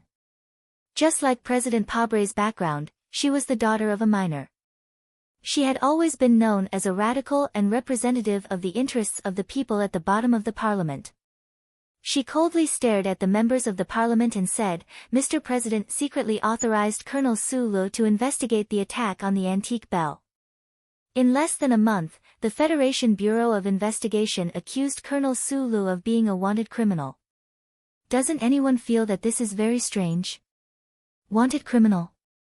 Why doesn't the Bureau of Proclamation have any data to prove it? Ivo slammed the table heavily, pointed at the people and said loudly, "Just based on those witnesses that you found from God knows where, you want to accuse a hero of the Federation as a criminal. What a ridiculous accusation. No one asked for the truth of the attack on the antique bell. Instead, you just poured dirty water on Colonel Su Lu, who risked his life for the Federation. Where was Colonel Lake, who was involved in this case, sent to after he was arrested? Why didn't I get any response from the Ministry of Defense when I sent a letter? At the very least, even if Colonel Su Lu is a wanted criminal, I would like to ask, what crime did he commit to make you so angry that you can't wait to shoot him?" The female counselor spread her hands and said with emotion, "I don't know how many deals are hidden in this hall. I only know that when we enter the Parliament Hill, we have to put our hands on the charter and swear. But obviously, many of us have forgotten this. I'm from Donglin. If Colonel Su Lu is from Donglin, I'll only feel proud. That's all I have to say." There was an uproar in the Parliament Hill. Countless voices of objection and angry reprimands sounded from the high cliff-like seats. A male counselor wearing gold-rimmed glasses rang the bell in front of him, frowned and said, "Counselor Ivo, I would like to ask you to pay attention to your manners. We insist on investigating Colonel Su Lu, of course, based on the spirit of the Charter." Spirit of the Charter? Counselor Paulson, if my memory is correct, before you were elected as a counselor, you were the Deputy Minister of Finance of the previous government. And before that, you were a senior director of Shengao Investment Company. Counselor Ivo looked at him and said with a hint of mockery, "Shengao Investment Company has been trying to persuade the government to divide the ancient clock company. Do you need me to say more clearly what kind of role you played in it? Based on the spirit of the Charter? I highly doubt that when you put your hands on the Charter, you were thinking about money. Slander." Counselor Paulson waved his arms angrily and said sternly, "No matter how you twist the truth, there is no way to clear the criminal's name. Colonel Su Lu entered the army by hiding his identity, hiding his relationship with the most wanted criminal of the Federation. Counselor Ivo, with your Master of Law degree, you should know very well how many laws of the Federation he has violated. You must be responsible for what you said just now." Counselor Paulson looked back at his colleagues and said loudly, "Mr. President must also be responsible for this. Why did he allow Su Lu to be bailed out? Does he not know how much of a threat this person poses to the safety of the Federation?" He stared at the audience coldly and said, "Su Lu is the student of the most notorious traitor in the history of the Federation. Who can explain his real purpose of entering the capital ring incognito? Who can guarantee to the entire Federation that there is no conspiracy or ambition behind his actions? The student of a traitor is a traitor." Counselor Ivo retorted loudly, "This is not the era of the former dynasty. There is no such thing as the conviction of bloodline. Everyone, wake up. Look at the war on the front line. What we need is unity and calmness, not fanatical moral persecution." Perhaps Counselor Ivo's speech was clear-headed, but she forgot one thing. The more wartime it was, the more sensitive the so-called moral position was. Her speech was instantly drowned by the ridicule and reprimand. The entire hall of the Parliament kept echoing with the words such as treason, conspiracy, trial, and so on. At this time, many councillors suddenly noticed some changes in the corner of the hall. They saw many employees, many of them from their own offices, appear in the aisles with anxious faces and give them hints from a very long distance away. These hundreds of councillors who controlled the fate of the Federation were not necessarily the smartest people, but they were definitely the most sensitive people in politics. In other words, they were the most conservative group of people. After seeing the hints of the employees in the office, although they did not understand the real reason, the fierce attacks against Colonel Su Lu and President Pabre gradually became fewer and fewer. Then, all the councillors received the Capital Special District Daily that was published in advance today and saw 3 pages of the most serious newspaper in the Federation. A short half-hour adjournment. Councillor Evo stood on the rostrum and waved the newspaper in her hand with a serious face. She asked loudly, "Now, who still thinks that the student of a traitor must be a traitor?" Councillor Paulson sat down while panting heavily. The entire Parliament hall was dead silent. Only Councillor Evo's loud voice could be heard. She kept waving the newspaper in her hand. On the newspaper, War Godly Pifu was smiling, but the councillors were terrified and had difficulty breathing.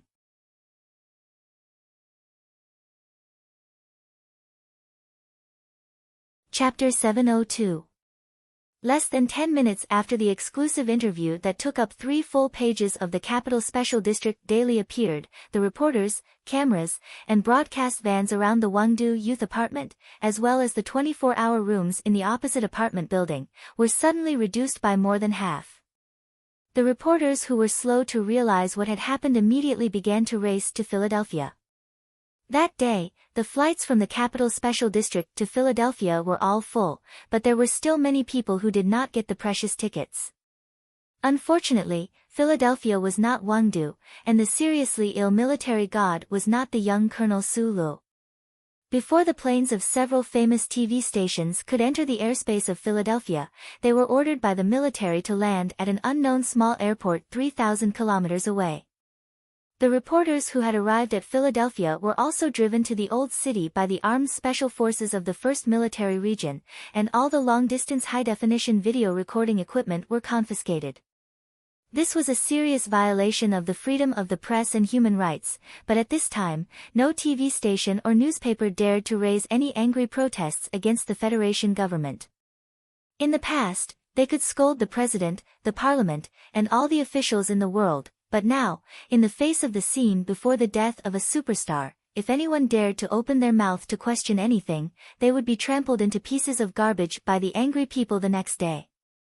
The outside of the youth apartment was no longer as noisy and annoying as it was 2 days ago. Su Lu silently looked at the electronic news on the light screen. He stood up and thought for a moment while holding his forehead. Then, he put on his military uniform and quietly climbed out of the back window. With the help of the Federal Central Computer, he easily avoided the prying eyes of the reporters and arrived at the military airport in the western suburbs before evening, boarding the special military plane that had been prepared by the Ministry of Defense. At 7:14 p.m., Su Lu arrived in Philadelphia and went to the courtyard by the lake. Walking into the room overflowing with the smell of medicine and the electronic sound of sophisticated medical equipment, he quietly sat on the bed covered with white clouds and gently held the thin but still strong hand of the old man in the clouds. No one knew what Li Pifu said to him. People only knew that Su Lu did not stay in Philadelphia for long, and once again returned to the Capital Special District. The dark green military vehicle drove directly into the West Mountain compound after him. It was already early in the morning. Deep in the courtyard of Shishan Mountain, Minister Zhou's house was shrouded in the light morning light. The remaining snow mixed with the withered leaves in front of the house, densely packed like the wrinkles of the earth. Mr. President was also in Philadelphia last night. I met with him before I left. In the study on the 2nd floor, Su Lu held the scalding orange tea that Zhou had just brought in with both hands. His thick eyebrows were furrowed tightly as he said softly, "Mr. President told me some things. He mentioned his sick daughter. He said, everyone has someone or something they care about, so at certain moments, they always need to make certain compromises and concessions. And these compromises and concessions often require more wisdom and courage than making great strides forward." He recalled for a moment and confirmed that he had not made a single mistake when he repeated the president's words. Director Zhou Yingxing sat on the sofa opposite him, deep in thought. After the big shots in the Capital Special District learned about the physical condition of Army God Li Pifu, they all went to Philadelphia to visit him. Regardless of whether these people could see the old man on the sick bed in the end, they had to go to show their attitude. But as the Minister of National Defense, he unexpectedly stayed. On one hand, it was because the war on the front line of the empire was still going on. On the other hand, it was also because of the way this scholarly general handled things. "How is the general's body?" Zhou Yingxing asked. "His condition is very bad. The organ failure is very serious." Su Lu put down the orange tea, rubbed his hair, and said after a pause, "It is purely a problem of age and old illness. The Army General Hospital is extremely pessimistic. They think that the old man may leave at any time." Minister Zhou was silent for a moment and said, "I have been in the logistics base. Seriously speaking, I have not done anything under the direct command of the old man. But every soldier in the Federation will think that they are just an ordinary soldier under the command of the general. When I heard this news, I was in a very bad mood." Su Lu rubbed his left hand from his forehead to the back of his head and said a few dirty words in annoyance. The content of the general's interview has caused a great shock in the society. Minister Zhou looked at him quietly and said, "In fact, the relationship between the general and the traitor, that is, your teacher, is not an absolute secret in the upper echelons of the military. After all, they have been fighting for many years. An old man like General Miles will more or less guess something. We originally thought that after the general passed away, no one would mention this matter again. Naturally, the Federation would not know about this matter in the future. Who would have thought that the general would arrange an interview himself and reveal this secret past? What does this mean?" Zhou Yingxing took off his glasses and rubbed his forehead tiredly. He said emotionally, "Everyone has to admit that Marshal Li is the only leader in the history of the Federation who has no flaws. When he left this world, he should have been perfect, but he did not accept this perfection." He raised his head and looked at Su Lu quietly. "You should understand better than anyone why the general did this." "I understand. This is to protect me." Su Lu lowered his head and stared at the dust on his military boots. "The old man's body is very weak. We did not talk for too long last night, but I understand what he meant." Su Lu raised his head. His clean eyes were bloodshot with exhaustion and calmness after enlightenment. He said, "The old man knows that I have a flaw in my character. If I let things go on like this, I will be impulsive. The old man does not want me to become a scavenger. That kind of character can only destroy, not build. It is of no real benefit to the Federation and the people. I am very gratified that you can understand the general's painstaking efforts. I believe that Mr. President also means the same." Zhou Yingxing slowly loosened his fingers from rubbing his forehead. He looked at him and said calmly, "Light and darkness are twins.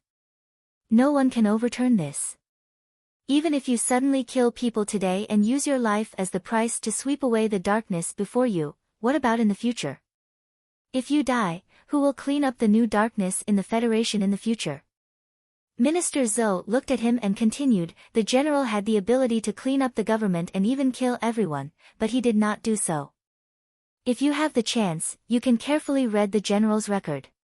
For several decades, even he has been constantly making concessions and compromising.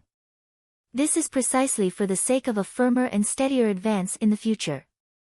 A man with a true sense of responsibility, a soldier, should learn to endure, watch, protect, and not sacrifice himself lightly. He disdains to die together with those disdainful juniors, because only in this way can he be considered to have given his entire life to the Federation and the people. The general has persevered like this all his life. I hope you can follow his example." Su Lu was silent for a long time, and then nodded. "This is your latest appointment." Zhou Yingxing took out an electronic document that was clearly just drafted from the desk drawer and said, "Mr. President has already signed. You are appointed as a special representative of the government to head to the West Woods to preside over the strategic ordnance test of the General Assembly base. At the same time, you have full authority to represent the government in negotiations with the representatives of the empire's underground resistance organization. Su Lu slowly raised his head, his eyes full of confusion. He could predict that he would be expelled from the political center of the Special Capital District, but he did not expect that he would be sent to the West Woods to carry out such a mission. After the exclusive interview in the Special Capital District Daily was published, the entire Federation fell into a kind of uneasiness and panic. This big article obviously had the nature of a monument to let everyone know that this meant that an old man may be leaving soon, and that a certain era was coming to an end. The people of the Federation could not imagine what the Federation would do without the military god.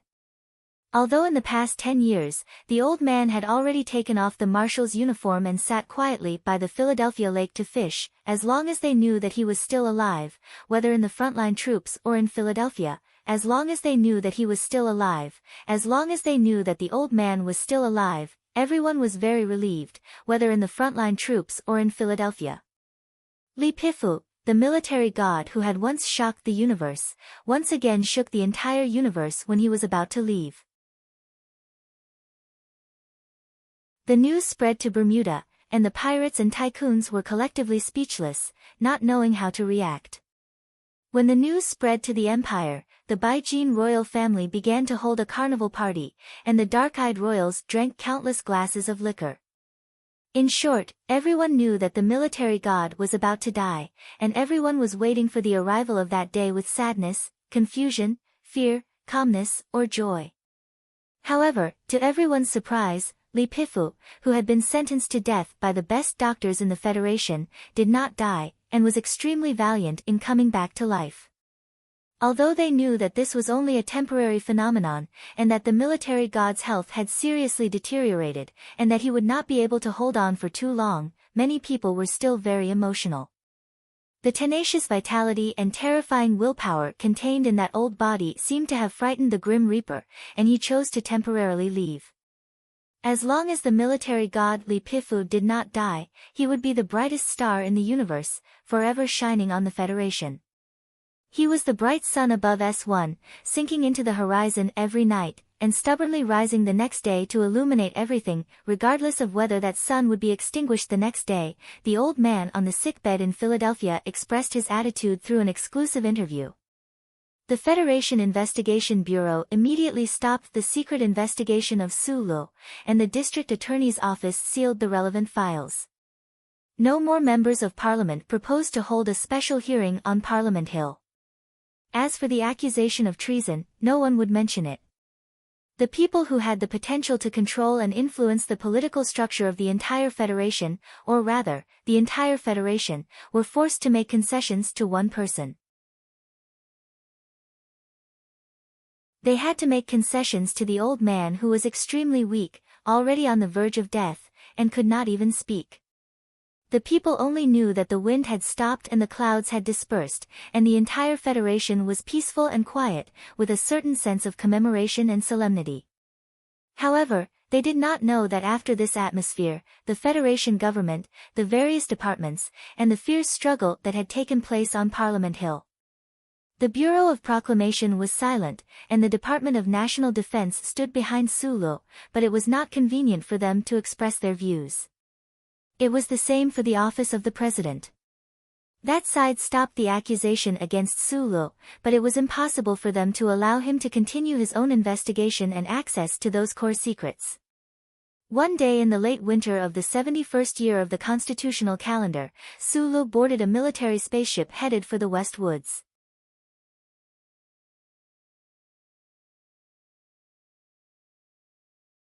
Chapter 703. At the western suburbs military airport, a large snow remover spewed out foam-like chemicals.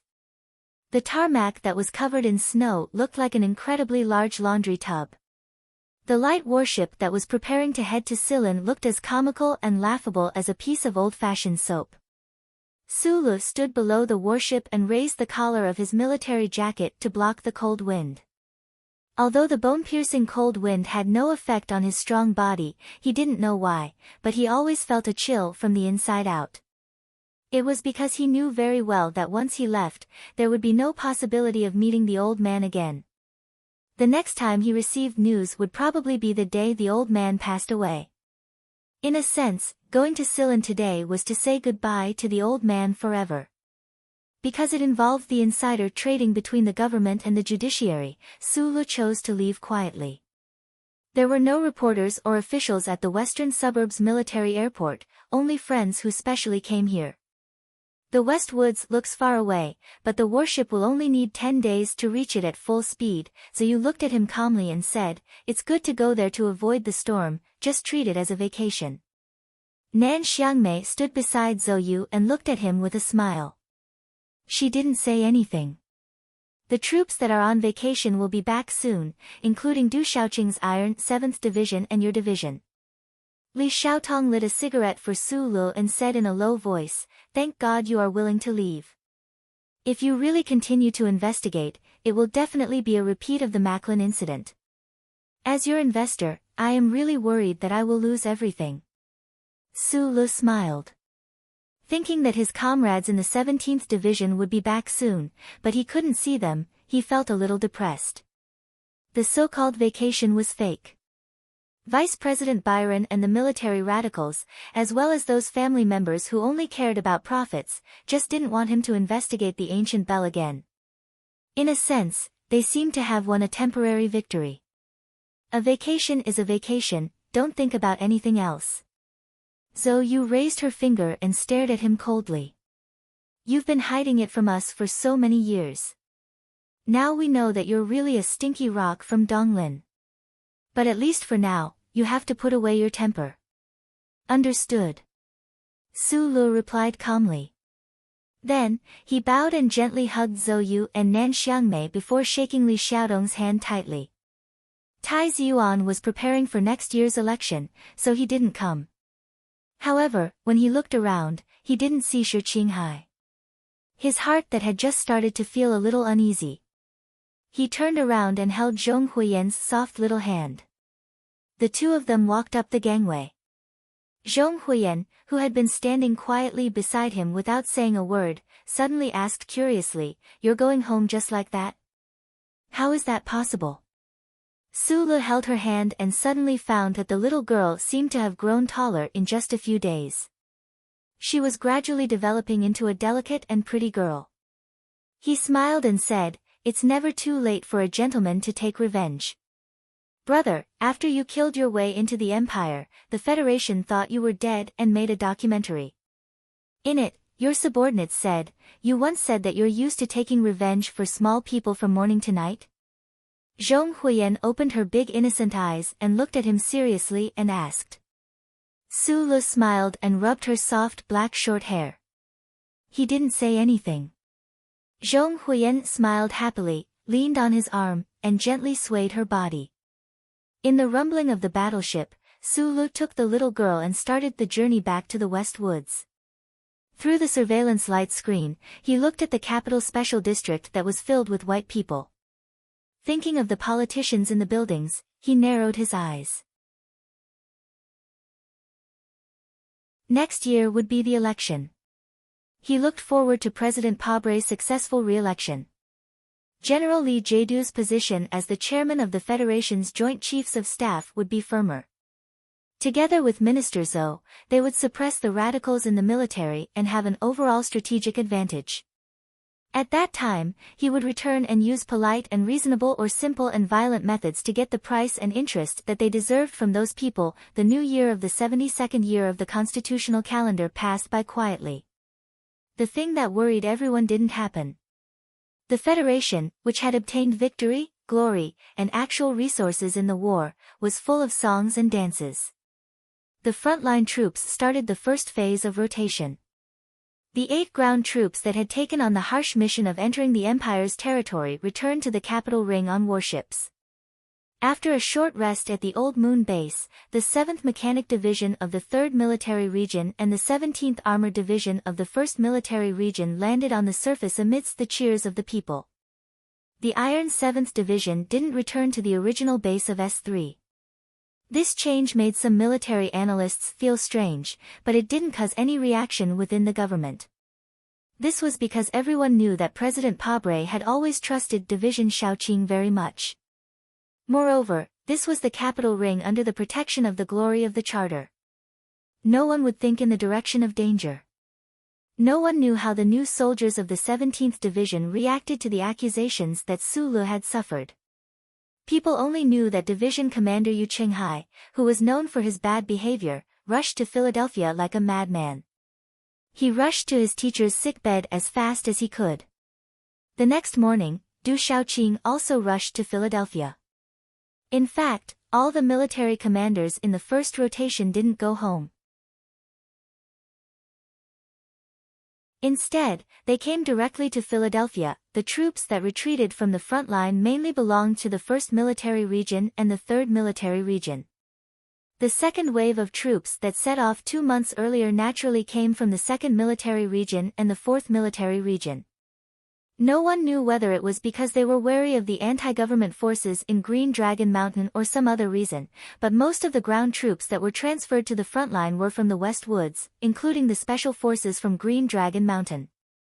Anyone with a discerning eye could see that this was the Federation's way of disrupting the military structure of the West Woods military region and completely controlling the military power. However, now that the Zhong family in the West Woods was divided, there was no way to form a unified and strong voice to stop this trend. There were no more tigers in the West Woods. Under such circumstances, Colonel Su Lu, who was caught in the chaos, held the hand of the little princess of the Zhong family and returned to Sunset State in the West Woods. People in the East Woods were silent and tough like stones, but people in the West Woods had the most vivid and intense love and hate. They didn't care how many Federation laws Colonel Su Lu had violated. They only knew that it was Su Lu who avenged Commander Zhong and his wife and the young soldiers on the antique bell. They only knew that it was Su Lu who won the lawsuit for the old house and became the guardian of the little princess. Therefore, they welcomed Su Lu with the greatest enthusiasm. The representatives of the Empire's underground resistance were still on their way. The military equipment test at the General Assembly base was carried out in an orderly manner. Su Li's days in the West Woods were very relaxed and casual. Happy New Year, Happy New Year, it seemed that he was always happy. However, sometimes when he looked at the blue sky above his head, it was difficult for him not to think about the old man's health. Every time he thought that the old man would not be able to celebrate another New Year, his mood began to become gloomy. Beside Philadelphia Lake. The old man lying on the bed like a statue slowly opened his eyes and squinted at the shadow in the corner of the room. After a moment of silence, he reached out and pressed a button. The transparent glass partition in the room suddenly turned black and all the monitoring devices were cut off. "You are finally willing to come home." The old man's voice was very weak and tired. He seemed to be extremely cold and sad.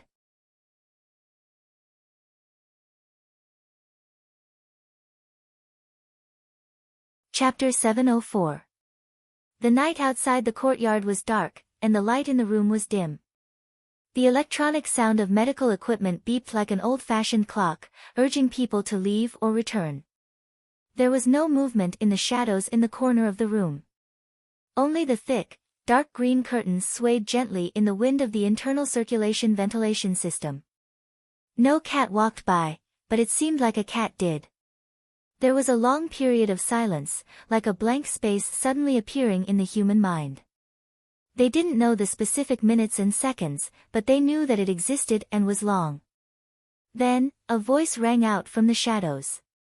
"No, this is not my home. You forgot, our home is behind the mountain, 4 kilometers away from the body cultivation center. There are no neon lights, no such big private lake, and no hundreds of stupid soldiers as bodyguards. This is only your home, the tomb of the living dead built for you by the Federation, the cold palace." Feng Yu's voice was as hoarse and indifferent as it had been many years ago. There was a sense of mockery and frivolity that was difficult to imitate. It sounded like a young hooligan who was riding a vintage motorcycle and screaming in the midst of young girls, but it also had the coolness of someone who sat cross-legged on the peak of Mount Yeye and narrowed his eyes at the S1 cotton candy storm. Li Pifu quietly looked at the shadows in the corner of the hospital bed. His gaze was calm and weak, but for some reason, his voice had a lot of mockery. As the war god of the Federation, in his long life, it was probably only in front of this person that he could feel true equality, so he also had a kind of freedom. We haven't seen each other for decades, and this is probably the last time we see each other. I don't want to repeat those boring quarrels with you. The old man painfully frowned and waved his hand in annoyance. You chose to see me for the last time, but you're not here to argue with me about right and wrong again. Why not? The voice in the shadows rang out very quickly, with a hint of sharpness that made people's eardrums a little uncomfortable. You're going to die soon, so of course I have to take advantage of the time before you die to clarify these things. Otherwise, after you die, who can I find to reason with? Your son. Your grandson. Or that sissy president who smears black shoe polish on her face every day. By the way, old man, do you think that sissy president really thinks she can look more manly by smearing her face black? Or is he really addicted to pretending to be a minor? Although he could not see the expression of the person in the shadow of the corner, he could imagine how relaxed and mocking his features must have been when he said those words. I don't want to talk about these boring things with you. The old man on the hospital bed resolutely stopped the conversation from developing in this direction, although his arms were trembling violently. I started fighting when I was 7 or 8 years old. I don't want to fight when I'm 70 or 80 years old. I'm about to die. I want to keep the right to not listen to your nonsense. If you insist on continuing to fight, then I might as well die. Don't try to scare me with death, and you don't have to play dead. I know you the best in this universe. Even if you only have one breath left, that breath of yours will definitely support you to jump out of bed and slap me again. Feng Yu sat calmly in the shadow. He could not see the outline of his body at all. He could only vaguely capture a certain existence through the light of the stars outside the window and the voice. When Li Pifu calmly said that he was about to die, his sitting posture leaned forward slightly, and then it turned into mockery in the end. I have to admit, when it comes to fighting, no one in the universe is your opponent. I'm not either, so I have to keep a sufficient distance from you. Otherwise, if you really jump out of bed and kill me with one slap, you will die with me because you used up your last breath. Brother dying on the same day, this kind of ending is too melodramatic.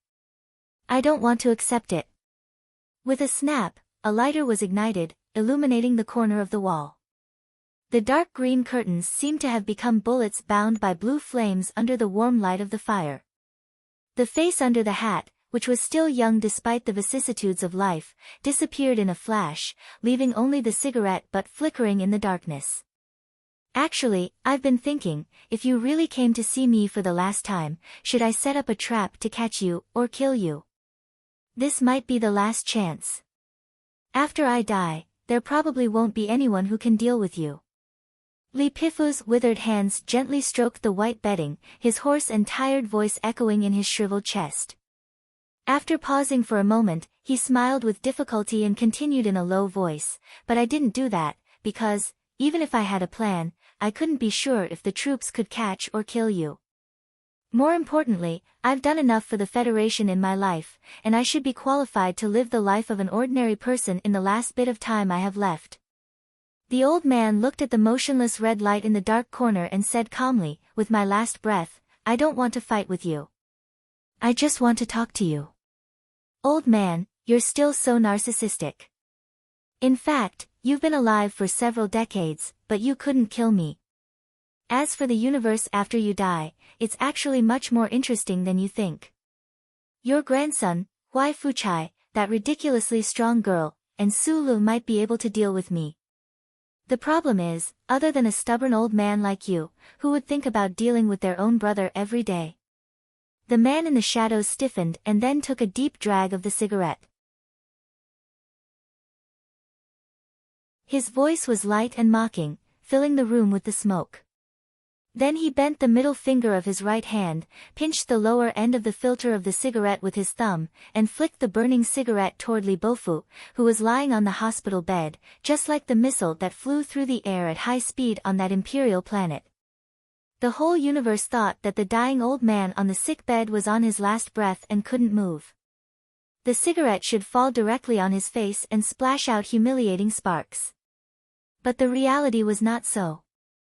The weak and exhausted old man on his last breath raised his right arm with difficulty, separated two fingers, and pinched the cigarette with incomparable accuracy. Then he brought it to his lips and took a puff. His old face full of scars and loose skin showed an expression of extreme enjoyment. Their cooperation was very skillful. Probably several decades ago, at the beginning of the 37th constitutional era or even in the last few years of the last constitutional era, the two brothers greedily shared the cigarettes of their elders behind Mount Feicheng. As for the younger generation, I have to admit that you're better than me in terms of education. I'm not good at teaching people. I only know how to use facts to lead people. So in the process of teaching Li Feng, I only used bloody psychological means and unhealthy medical means to stimulate the development of his meridians. A few years ago, when I first saw Su Lu, this little guy, I found that you've already led him to a farther place. Like I said, you don't need to be modest about things like fighting, because it will appear very hypocritical. This situation can only prove that your luck is too bad. The man in the shadow lit another cigarette, still only showing his face in a glimpse. He said, blood inheritance has never been a stable thing. It's normal for the Li family generation to get worse and worse. When I was young, my teacher said that some people are born to practice these things. Su Lu is like that, and so is that girl in the empire who looks like a man. He stared at his elder brother on the bed from the shadow. After a long silence, he suddenly said, in fact, the 10 postures I taught Su Lu, in addition to stimulating Jinqi, were mainly to restrain the Feicheng cultivation school, which is to deal with you and your filial son and grandson. Li Pifu's old and weak face did not show the slightest surprise. He said in a hoarse and mocking voice, a few years ago, when I first learned of your existence, I knew that you were scheming again. George Carlin, Professor Jean, Mechanic Yu Feng, Feng Yu, you seem to have been scheming all your life. But the funny thing is, it seems that none of your schemes can be maintained until the day they succeed. You always abandon them halfway. Su Lu seems to be the same. I like to play schemes. The voice in the shadow became sharp. He said mockingly, you're an old guy who retired from the army for more than 10 years. You threw the martial uniform in the closet to mold. You're so carefree and indifferent to fame and fortune. But you definitely won't forget to let your conservative son control the army before you die, to wait for my stupid student Su Lu to gradually grow up and to throw Du Shaoqing to the front line to fight. You've already arranged everything. Yes, this is my arrangement. Li Pifu gently pinched the cigarette and said calmly in a low voice, what about you? What's your arrangement? There's no arrangement. Feng Yu waved the cigarette but in the shadow and said disdainfully, Green Dragon Mountain. Student. These things are not fun. I've been wanting to play with them for a long time. Li Pifu shook his head with difficulty and said with emotion, when I think of your life, even I can't help but feel shocked. To be honest, sometimes when I think that it's my younger brother who has caused so much trouble in the Federation, I actually feel a faint sense of pride that I can't say out loud. Although it's rare that you've surprised me, I still have to finish what I want to say. Feng Yu in the shadow looked at his elder brother on the bed and said indifferently, I'm not a schemer. You're the biggest schemer in the universe. Are you going to continue arguing? Li Pifu coughed twice in discomfort and stared angrily and gloomily at the dark corner. Are you going to deny that you didn't have any schemes behind raising Su Lu? Of course not. Feng Yu said, he's just an obedient and cute little dog. He can watch the house and play for fun, so I took him home and raised him. As for discovering that he was an extremely talented little dog, that was something that happened later. Don't try to explain anything or hide anything. Li Pifu looked coldly at the dark corner and said, perhaps this proves that you also have some sort of guilty conscience. Guilty conscience? That man was enraged. Waving his arms in agitation, he said, I taught him how to repair mecha, taught him how to make mecha, taught him how to use mecha, taught him how to fight, taught him how to kill cows, taught him how to eat cows, taught him how to enjoy life. What do I have to feel guilty about? Old man, if you really feel that there's a scheme behind this, with your personality, wouldn't you investigate? There's no need to investigate. Li Pifu said mockingly and disdainfully, I also know there's a scheme. There's no scheme. There's a scheme. No. There is. In the quiet room in the middle of the night, intense and childish arguments sounded like children arguing. Li Pifu and Feng Yu were, without a doubt, the most incredible pair of brothers in the 37th century. No, it should be said that they were the most incredible pair of brothers in history. They stood arrogantly in the stars between the Federation and the Empire and influenced the world we lived in for decades.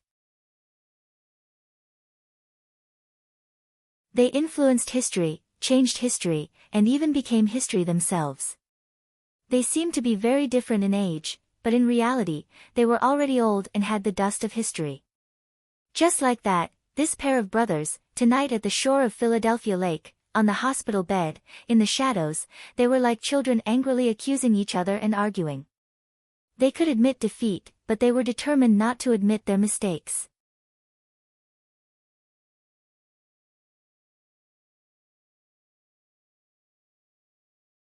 Chapter 705. What followed was silence. Then, Feng Yu questioned in a deep voice filled with grief and anger, do you see that? Only a conspiracy theorist like you would think that everything in the world is a conspiracy. Why do you look so mature since you were young? How can you not be mature when you have too many thoughts? I'm different. Everyone in the universe wants to destroy me, but I'm not worried at all. I don't feel that all the canine mammals in the universe have wronged me. Of course, I haven't wronged them either. This is just a development that didn't happen together. Is it related to a conspiracy? According to what you said, our birth must be a conspiracy too. Our parents had to give birth to me after giving birth to you. They must have had the evil idea of using the great me to balance the great you. Otherwise, this matter doesn't make much sense from a probability perspective. Li Pifu, who was lying on the bed, was provoked by these sarcastic but still calm words. With a gloomy face, he gripped the soft quilt tightly and suddenly said, you don't have to say anything more. If Sulu is a gamble, I've already entered the game, and I will win in the end. After this somewhat obscure and unpredictable sentence came out, the room suddenly fell into a strange silence. The uncle in the shadows stared at his elder brother on the bed. One could vaguely see the bright eyes of an eagle shining in the darkness. After a long silence, he said with a slightly hoarse voice, if you insist that this is a gamble or a conspiracy, why do you think you will win? Why? Li Pifu's sparse white hair scattered on the pillow. The old man quietly looked at the ceiling above his head. A trace of a smile appeared on his drooping lips. He said indifferently, because my eyes have seen a lot of things, such as what happened to you years ago. He slowly moved his body and looked at the darkness in the corner. He asked, you are a member of the Federation. Why are you helping the Imperium? Because I like it. The voice in the darkness was somewhat mocking, somewhat emotional, and somewhat cold. You know that I don't have any good feelings for this fucking Federation, especially after you stomped my teacher into a meat patty. When he said the last sentence, Feng Yu's voice suddenly became emotionless. It was as if a bowl of extremely sour and spicy Huainan soup had suddenly been turned into clear water by some kind of magic. It was a clear water without any taste or impurities. But this is our hometown after all. There are people who care about you and love you here. For example, when Shaoli died, you didn't even look at him. So I'm cold and heartless? Feng Yu's voice was lively again. It floated out of the shadow and was as ear-piercing as needles. What about the Federation that you protect? The little tiger in the West Woods was murdered by the government and the army, but the crime was thrown to the people of the Imperium. The people of the Federation were as excited as if they had taken an aphrodisiac. They roared and fought back. You wear a short-sleeved tight singlet with 2 moons on it. You really think you are a messenger of justice? What have you done about this matter? No, you didn't do anything. You just watched coldly. Oh, have you forgotten your identity? You are the god of war of the Federation. You are the real messenger of justice. For these 2 words, you didn't hesitate to hunt down your own brother. Then what about now? Why didn't you do anything when you knew that those people committed murder? And why didn't you let Sulu do anything either? The sharp and merciless questioning was like an alloy knife hidden in the mechanical arm of a mecha. It popped out with a whoosh, easily tearing through the air in the room, bringing with it a suffocating smell as it arrived in front of Li Bofu.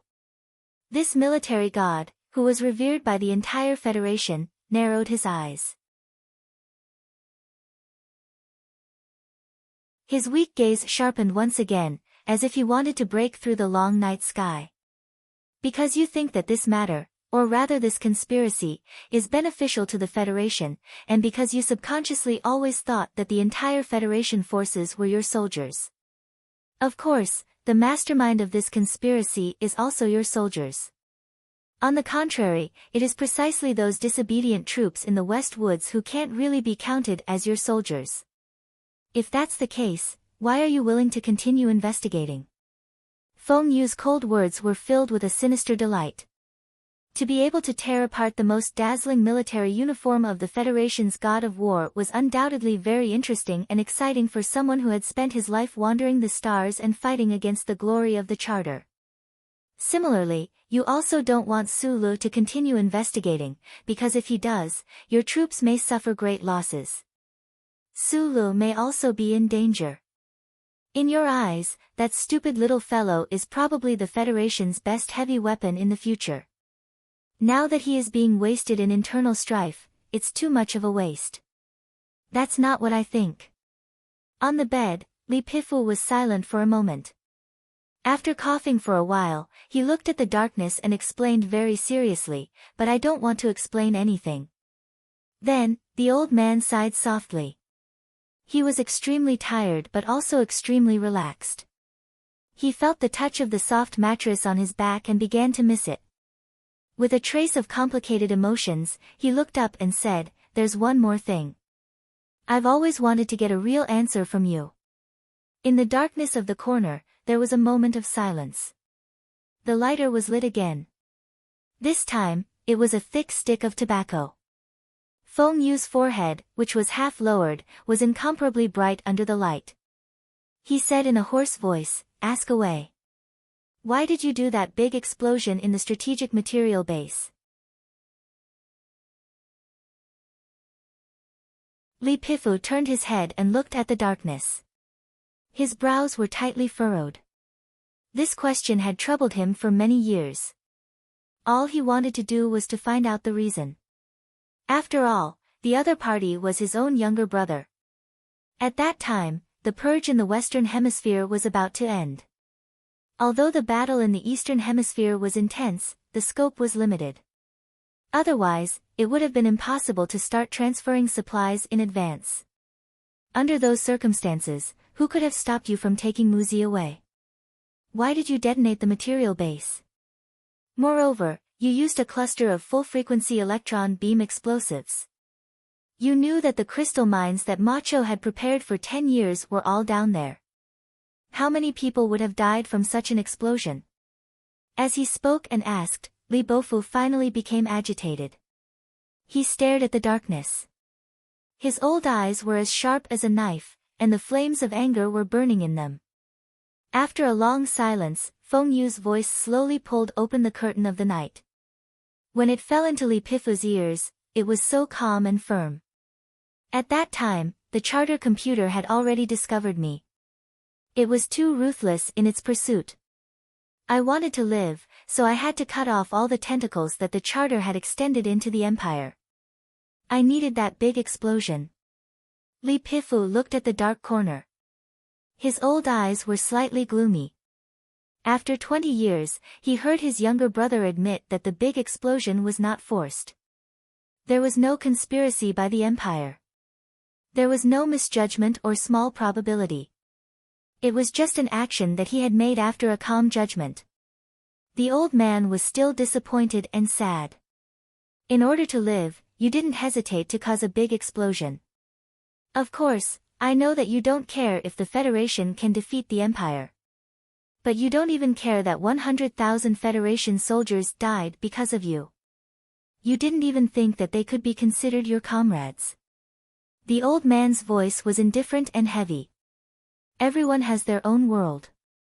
If I die, this world will be gone. My life is naturally more important than 100,000 people, no, it's more important than 1 billion people. In the dark corner, Feng Yu sucked on a thick piece of tobacco and said coldly, as for comrades, the Federation war god killed the teacher who loved me the most, and the federal forces flattened the house of my beloved woman. Do you think I can still consider myself a soldier of the Federation? There's no need to explain.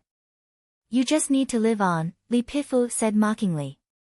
After a moment of silence, Feng Yu said, if I had died at that time, what would have happened to the newborn Muzi?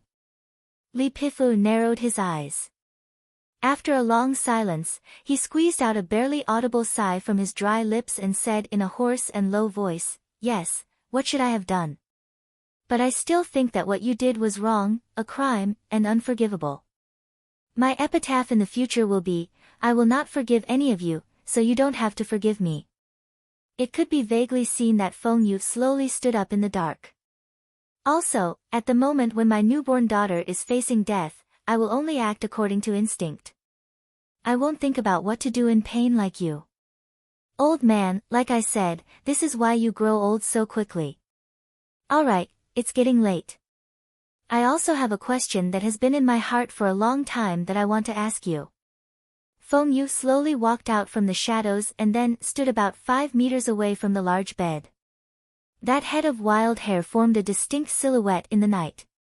He leaned forward slightly and asked in a low voice, all these years, have you ever thought of teacher at night? When you think of teacher who died under the foot of the Mecha, have you ever felt guilt or regret? If you could do it all over again, would you give up that last Mecha control move? Li Pifu was expressionless. His white eyebrows were as straight as his back when he was young. He didn't think for too long and replied in a low voice, no, and I haven't regretted it all these years. You and I both know very well that he is a master of the Empire. That vicious seed plan came from his genius brain. At the beginning of the war, he could quietly cross the galaxy to the Federation and secretly set up so many backup plans. Facing such a farsighted master of the Empire, if he were to survive, I don't know what kind of terrible situation the Federation would face. Oh. Feng Yu ridiculed exaggeratedly, you still insist that he came to Philadelphia to teach us a conspiracy. Old man, I really want to advise you. If you can survive, it's best to travel and feel the intentions of the executor. Of course, it's a pity that you don't seem to be able to survive. Li Pifu looked at him calmly, just like the argument a few decades ago, in the end, you still can't explain why. Teacher came up with this seed plan. If he is really like what you said, he is just a peace-loving traveler. After a few decades, I already have the answer, but I don't know if you are willing to believe it. Feng Yu slowly walked a few steps to the bedside and said calmly, in my opinion, teacher's seed plan at the beginning was an effort to gradually integrate the Empire and the Federation. Li Pifu frowned. How can a member of the royal family of the Imperium, who was raised by the people of the Federation, be willing to wage a war against the Federation? What better person to promote peace between the two sides of the universe, or even to slowly learn from each other until the integration countless years later? Medellin. That's because the war had already begun. When teacher started the seed plan, the war had not yet begun. After a long silence, Li Pifu said tiredly, this is just your reasoning, it doesn't prove anything.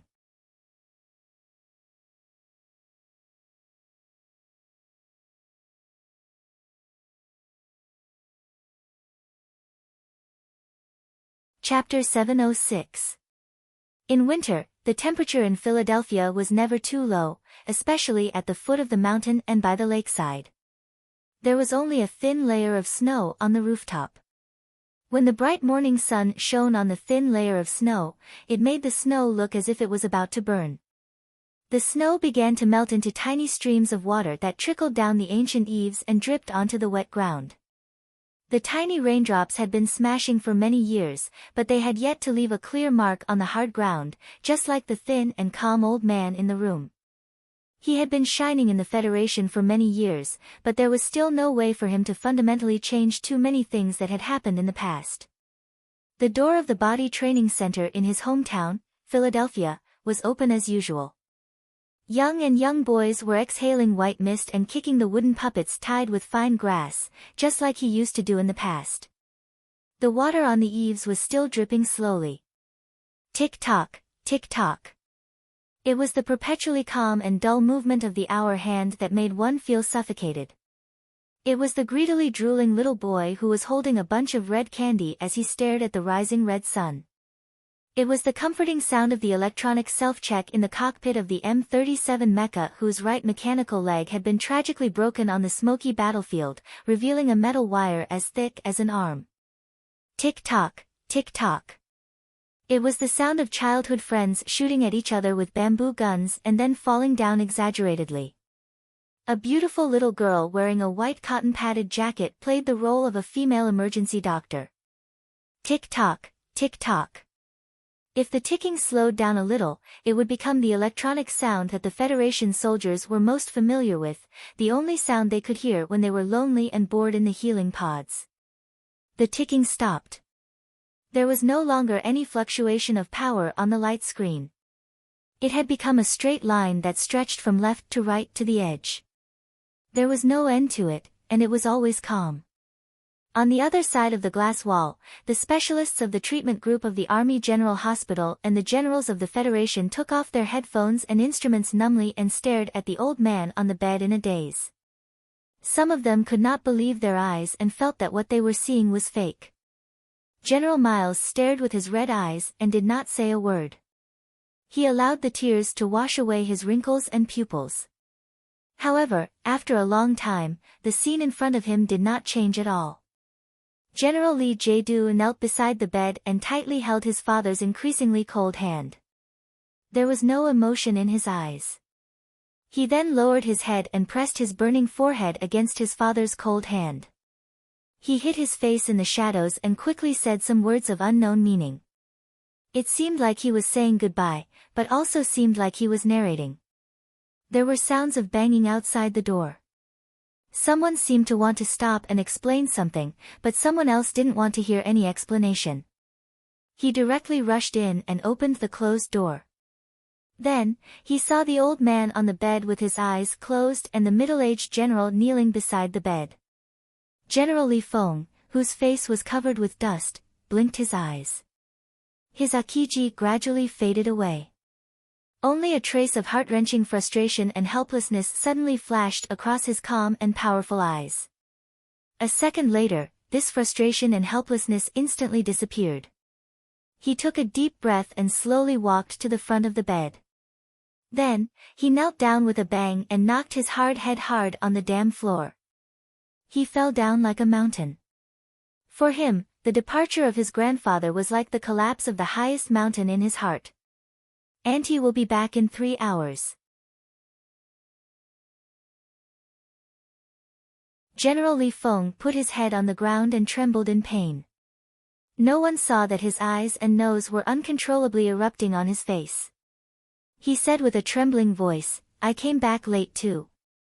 General Lee Jae-do slowly stood up and carefully tidied his military uniform. He quietly looked at the bed and raised his hand to give a military salute. Behind the glass wall, the general and the special door of the Army General Hospital slowly raised his right hand and gave the most noble military salute to the skinny old man on the bed. The death of the god of war Li Pifu not only meant the sudden collapse of the highest mountain in Colonel Li Feng's heart, but also for many people in the Federation. The major incident that happened in Philadelphia in the morning was still under strict news control. However, the Federal fleet on the other side of the distant planet had already received the news first. President Pabre silently looked at the white snow on the grass outside the Oval Office. He looked at the fat pigeons foraging in the snow. Sadness and heavy pressure appeared in his peaceful eyes. On the terrace, Lady Tai held a cup of coffee and listened to Butler Jin's report that the private jet to Philadelphia had been prepared. Looking at the picturesque landscape after the snow, sadness and longing were undisguised on her face. She and Li Pifu had known each other for many years. She had an inseparable friendship with his family. Most importantly, Li Pifu was the person she truly respected. Therefore, in the entire universe, only his passing could make her express the sadness in the deepest part of her heart. On the other side of the Night Scorpion Nebula, somewhere in the distant and unfamiliar left sky galaxy, the Supreme Commander of the Federal Fleet, Admiral Hong Yuliang, stared at herself in the mirror with red eyes. Naturally, she thought of the teacher who had a loud voice and liked to tell erotic jokes many years ago. He was completely different from the hero in the brochure. When the teacher saw her for the first time, he mercilessly laughed at her because her eyes were as red as a rabbit's. A rabbit, a white rabbit, a pair of white rabbits. Yes, that was what the teacher said at that time. That was what happened at that time. Hong Yuliang turned on the hot water switch and allowed the steam to cover the entire lens. It covered the haggard and sad face in the mirror, as well as the pair of red rabbit-like eyes. Then, in the hot steam, he began to cry bitterly, south of Silan Sunset State, the Federation's Changfeng military base tarmac. At the beginning of February, year 72 of the Federation's standard calendar, it was supposed to be the middle of winter, but this was only for S1 in the end. Wearing sunglasses, Su Lu was enjoying the sunlight sprinkling down from the azure sky above his head. He was enjoying the clear warm smell coming from the dark green military uniform. He was so comfortable that he nearly fell asleep. The Federation's new space battleship with a triangular floating wing design glided over from the distance of the tarmac. In the air that was somewhat distorted by the strong sunlight, the Federation's military flag could be faintly seen. The space battleship continuously passed through 6 water gates formed by water pillars and slowly came to a stop. There was a grand welcome ceremony, lively military music, a newly decorated red carpet on the gangway, and beautiful girls holding flowers. Su Lu, who suddenly woke up, narrowed his eyes and looked at these scenes through his sunglasses. He thought that the West Woods had made so many preparations. Even if the foreigners who came to negotiate were still vigilant, they would still be relatively happy. The hatch of the Federation's battleship opened, and a middle-aged man in a black leather jacket slowly walked out. He stood at the top of the gangway and waved to the black mass of welcoming people on the tarmac. From the frequency of his waving and his stiff posture, he was obviously very nervous. In fact, it was not only him and the members of the delegation behind him who were nervous. The Federation soldiers and civilians on the tarmac were also very nervous because everyone knew the historical significance of today's meeting. Many years ago, the Empire's diplomatic mission, which was as silent as a suicide squad, once visited the Federation. Many years after that, the humans on both sides of the Night Scorpion Nebula never had direct contact again. Until today, another group of brave or stupid Empire people came to the Federation's land with negotiation terms instead of ammunition. The extremely insulting word, stupid, was naturally not an evaluation made by a conscientious young historian like me. Stupid. The commander of the West Woods Military Region's 2nd Rapid Response Brigade stood beside Su Lu. He looked at the stiff Empire person on the gangway, took off his sunglasses, and calmly mocked, he actually came in leather. Later, I'll get HTD Bureau to give him some trouble. Calmness and mockery usually could not be used together, but this young brigade commander behaved very naturally. That was because calling the people of the Imperium idiots was very natural for the soldiers of the Federation. It was even close to the truth, so he could be very calm. Su Lu shrugged and walked toward the gangway. He did not try to dispel this atmosphere. Although he knew that this kind of hostile atmosphere was not good for formal negotiations, he also knew that the blood feud of decades could not be suppressed by a few words. Presiding over the cooperation negotiations with the Empire's underground resistance organization was the latest mission that Mr. President gave him. Of course, it was also the best excuse for the radicals of the government to expel him from the capital ring. After all, this matter was connected by him in the Empire in the first place. Su Lu, who was walking towards the gangway under the light of the sun, was feeling very calm.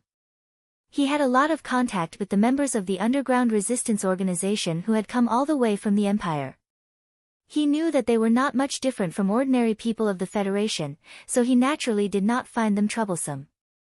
He was just worried that there would be trouble in Philadelphia and Qinghai.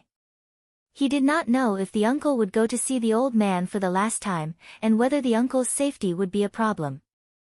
Also, Mr. Shi had started to appear and disappear mysteriously again recently, and every time he appeared mysteriously, it meant that something troublesome was going to happen.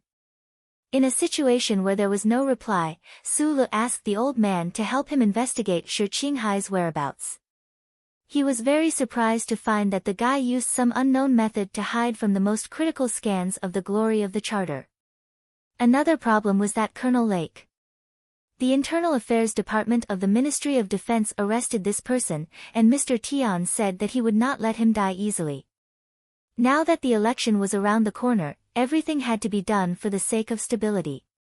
This person was temporarily detained in a secret military prison, but the problem was that he actually did not commit suicide. Killing oneself was always a simple matter, especially for a well-trained special soldier like Colonel Lake. Therefore, for Su Lu, the fact that he did not commit suicide meant that it was not a simple matter. The other side was very confident, but why were they so confident? Colonel Su Lu, it seems that you are not very happy to see your old friend. On the red carpet at the bottom of the gangway, a middle-aged Empire man wearing a black leather jacket looked at Su Lu in front of him. He waved his arm in an exaggerated manner and complained, "Did you forget about us murderers and arsonists after returning to the Federation?"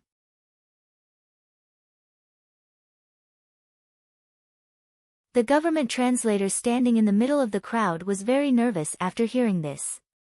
He did not know what words to use to accurately express the friendship of the Empire's revolutionary friend, but also not to let Colonel Su Lu hear the profanity. Su Lu stopped the translator's efforts, took off his sunglasses, and hugged the other side with a smile, saying, "Muan, welcome to my hometown."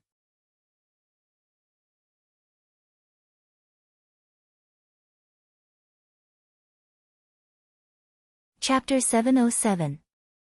Because in the eyes of all the people of the Federation, especially the men of the Federation, especially the male soldiers of the Federation, all the people of the Empire, especially the men of the Empire, especially the men of the Empire who had a certain fighting strength, were stupid or useless beasts full of rustic flavor.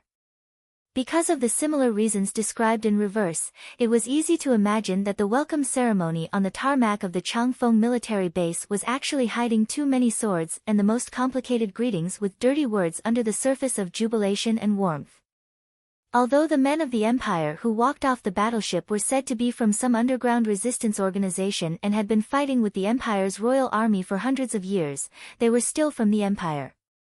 This reason was enough to make the Federation people on the tarmac feel disgusted from the bottom of their hearts. Even if they tried to hide it, their expressions and actions couldn't help but become stiff. "Don't fight, at least in front of the news reporters, don't fight," Su Lu said softly to the excited and bloodthirsty brigade commander beside him. He didn't have any expression on his face, and his tone wasn't very strong either. However, after the brigade commander was stunned for a moment, he immediately became more obedient. As the most loyal military officer of the Zhong family, he had to show absolute obedience to Su Lu because he was the guardian of his little princess. "We are not here to fight." Mr. Muan, the leader of the Empire's underworld from the Tianjing planet, smiled as he took the flowers from the beautiful little girl. He wiped off the sweat on his forehead uncomfortably and said to Su Lu in a low voice, "Also, I am not used to this kind of situation. I didn't expect you to learn the Federation language so well." Su Lu shrugged and said, since your organization chose you to be the negotiation representative, you have to learn to endure the necessary procedures, such as the welcome ceremony. My Federation language isn't as good as your Empire language. Speaking of which, I always thought that your aristocratic accent was too proper, like the nobles in the palace. Mu En laughed and put his arm around Su Li's shoulder without any hesitation. He walked towards the red carpet and waved his arm in front of the reporter's passionate flashes.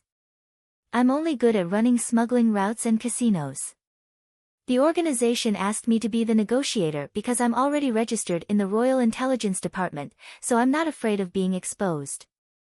In addition, in order to show our sincerity, I originally planned to invite Comrade Chi Dabing over, but I was worried that the two of you would fight again.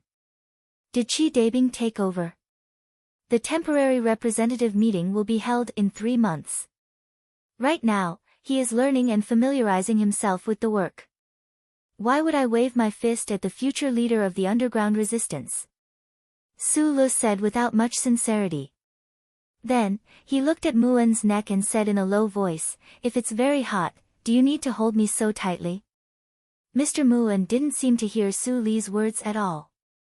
He put on a sincere smile and hugged Su Li's shoulder tightly, showing his passion and his very good personal relationship with Colonel Su Lu to the reporters of the Federation. The photo area flashed again and again. Even the dazzling light in the blue sky above their heads dimmed under the contrast of the sun. Su Lu narrowed his eyes. Suddenly, a slightly bitter smile appeared on his lips. He said in a low voice, I know what you're thinking, and I also know what you need. But there's something I have to tell you. What is it? Mr. Muen looked forward and forced himself to forget the underworld aura in his bones. He waved his arms at a uniform speed like a politician. I've already lost my power.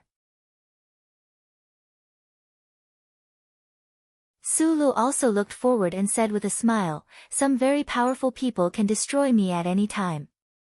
And I came to the West Woods to see you because I was purged by the government. Muen's arm that was holding Su Lu stiffened. A moment later, he laughed out loud and patted Su Li's back. He said in a deep voice, it's even better if you lose. Then we can just drink a few cups. I can hear the sound of your crying in your heart. Su Lu mocked. Mr. Muen shrugged gently and said with a smile, Leader Wise thinks highly of you, and so do I. You will get back on your feet. Besides, according to the information from Bermuda, the organization confirmed that you are the successor of Army God Li Pifu. We don't have to worry about anything. It seems that you definitely didn't receive the latest information. What? Army God is seriously ill. This is really shocking news. Muen frowned and looked at him. Then why are you still here? The beautiful sunlight shone through the sparse big leaf maples. The edges of this Ceylon special big leaf maple were sharp, so even though the leaves were sparse, they were still able to cut the sunlight into countless oddly shaped shadows. The flickering spots between the shadows covered the grassy slopes and the woodland behind the base. Su Lu lay on the grass and squinted at the magical light spots in the blue sky. He fell into a long silence. The orderlies in the distance looked at him with confusion. They probably didn't understand why the plenipotentiary of the government didn't care about the members of the resistance group after throwing them into the hotel. Instead, he snuck to the back of the base and stared blankly. What was more important than negotiation? Was staring blankly into space a happy thing? Obviously, Su Lu didn't think so, because he was very sad at the moment. Maybe it was because the light spots burned his retina or something else, but there were traces of sparkling water in his squinted eyes, and a trace of it slid down the corner of his right eye. On the red carpet of the welcome ceremony, in the cheerful military music, and under the excited photo-taking of the reporters, a line of white symbols appeared in Su Li's left pupil. In the friendly memorandum with the Federal Central Computer, there was a rule that forbade the old thing from entering his brain without permission. But today's matter was a special condition that he had agreed on in advance. The line of silent symbols read, Citizen Number SLAA 3218971. Li Pifu, information node interrupted, announced death. When he saw the line of words in his left eye, the sun was shining brightly and the sound of gongs and drums filled the sky. However, he felt extremely cold, and the muscles on his back subconsciously tightened. Except for the people saluting in the room in Philadelphia, Su Lu should be the first person in the entire universe to know this news. He couldn't tell anyone else, and he couldn't reveal his true feelings, so he silently left the hotel in the base and went to the grassland under the maple forest to stare blankly into space. This feeling was a little strange. He had learned of a major event that would definitely shake the universe, but he had no way of telling others about his shock and sorrow. This was Xilin's Sunset Province, and the people of Xilin respected him. However, they were not his people like Group 7, so he had no one to talk to. This was probably the so-called frustration and helplessness. He picked up the military encrypted phone and dialed a number. After waiting for a long time, Su Lu was surprised to find that the call was connected.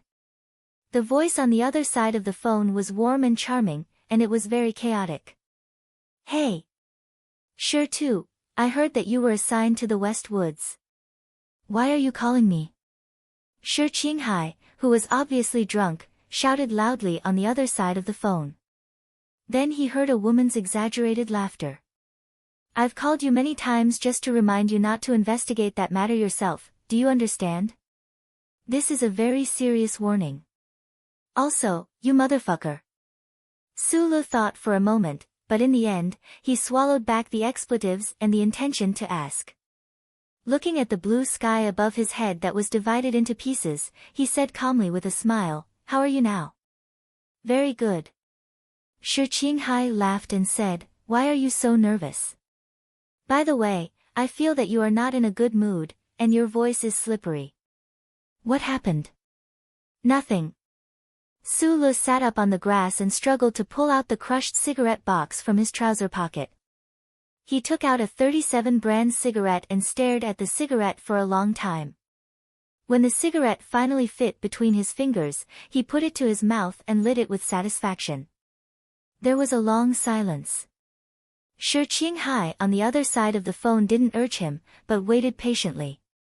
Su Lu blew out the spicy smoke from his lungs from his mouth and nose. After a short pause, he said slowly into the phone, "Someone died." On the other side of the phone was a nightclub with blurred lights and the smell of liquor and soft drugs.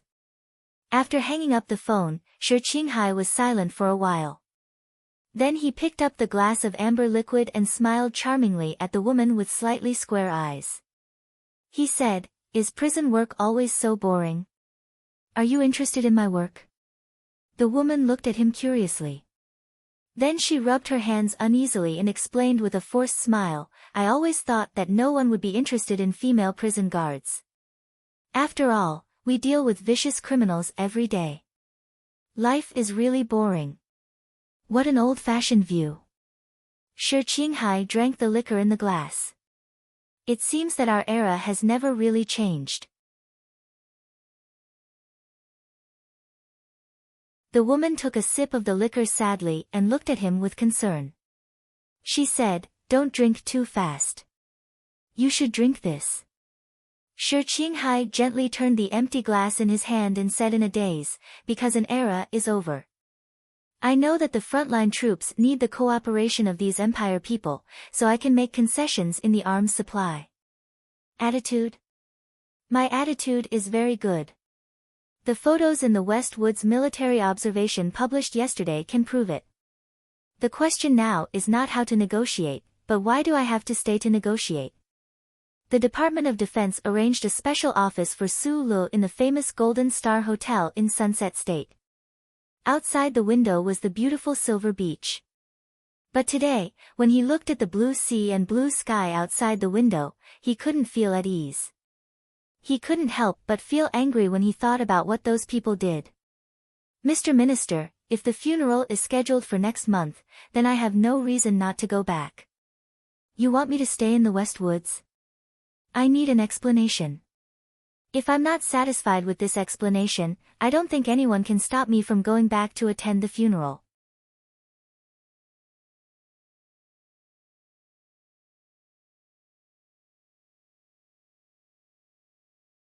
Chapter 708.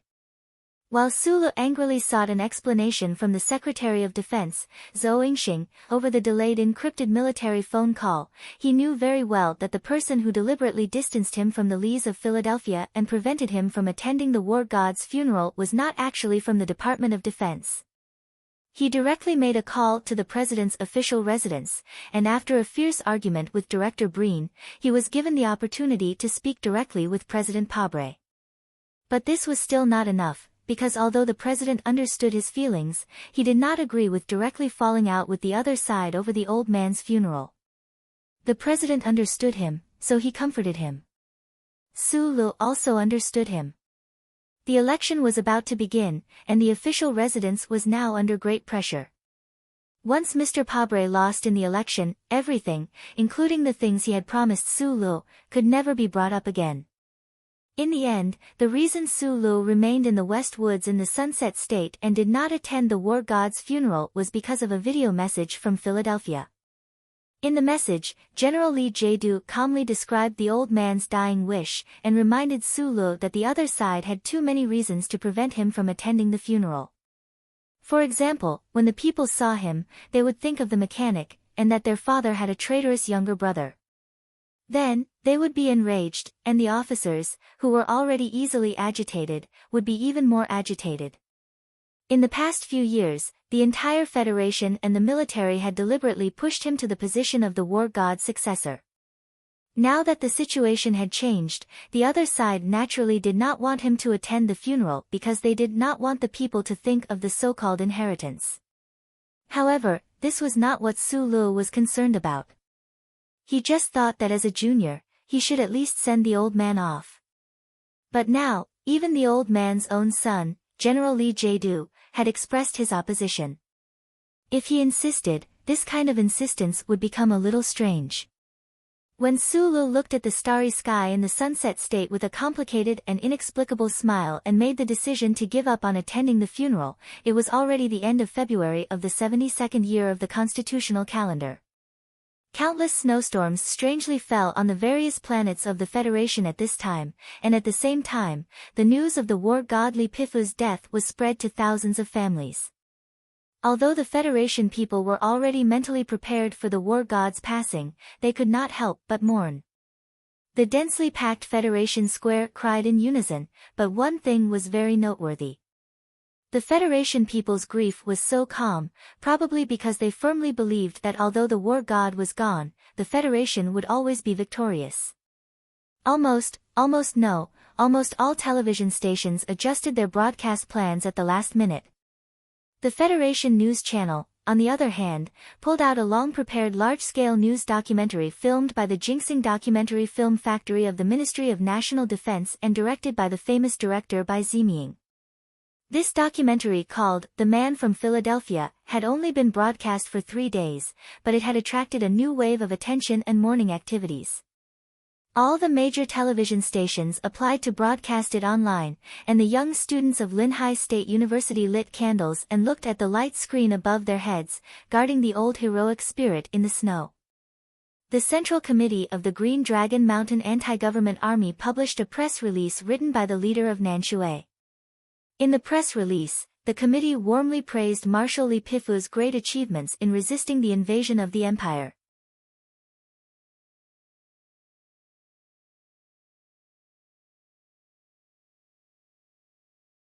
At the same time, she also dispersed the seemingly unstoppable tide of the Federation's attack.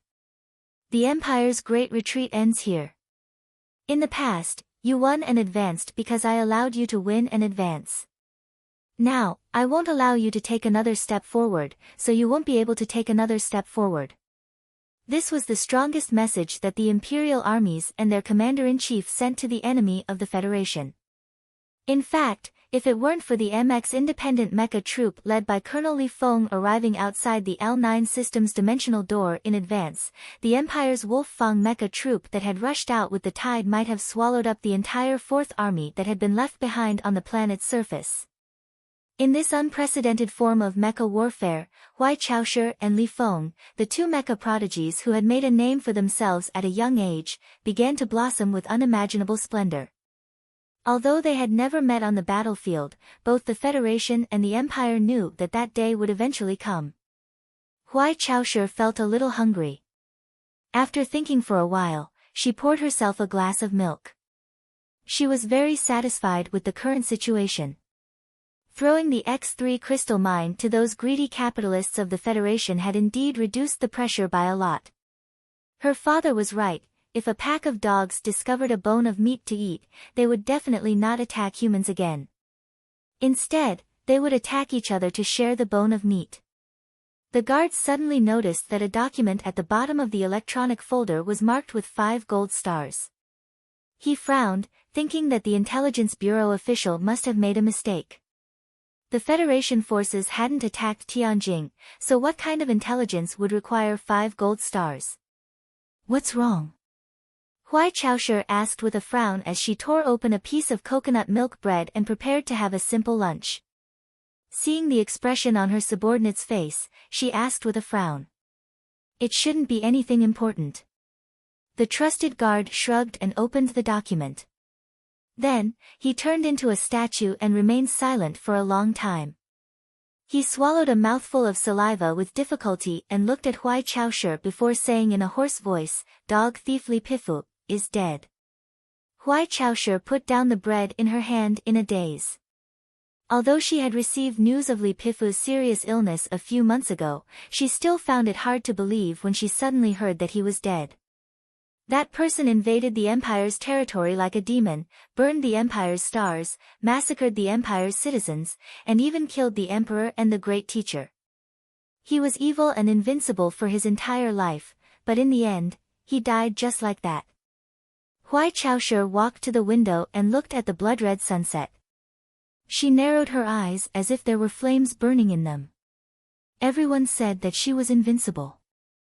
No. At least Su Lu had escaped from her hands. In this universe, only that person was truly invincible, and in the end, he had only lost to time once. Li Pifu, I haven't defeated you yet.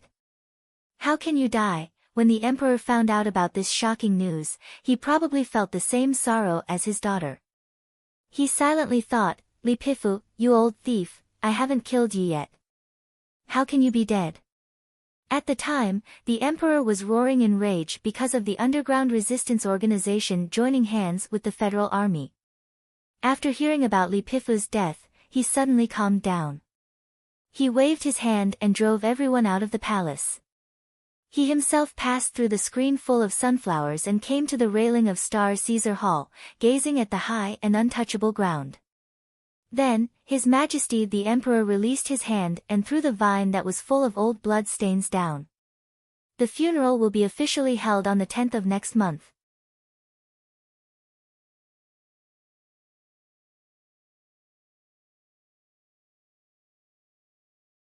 Countless Federation citizens looked up at Li Pifu's statue with tears in their eyes. Fatty Tian looked at the news screen and spread out his hands. General Li Jiedu relayed the marshal's last words. In his last words, the marshal said very clearly that he rejected any form of commemoration. The proposal was unanimously approved by the Senate. Not to mention General Li Jiedu, even the dead old master couldn't change anything. He couldn't jump out of the coffin and shout, "I don't want a statue." Su Lu smiled and shrugged. He continued to rub the restless head under the towel and said, "Actually, just like the group of 5, the marshal didn't need a statue, but the statue was already built."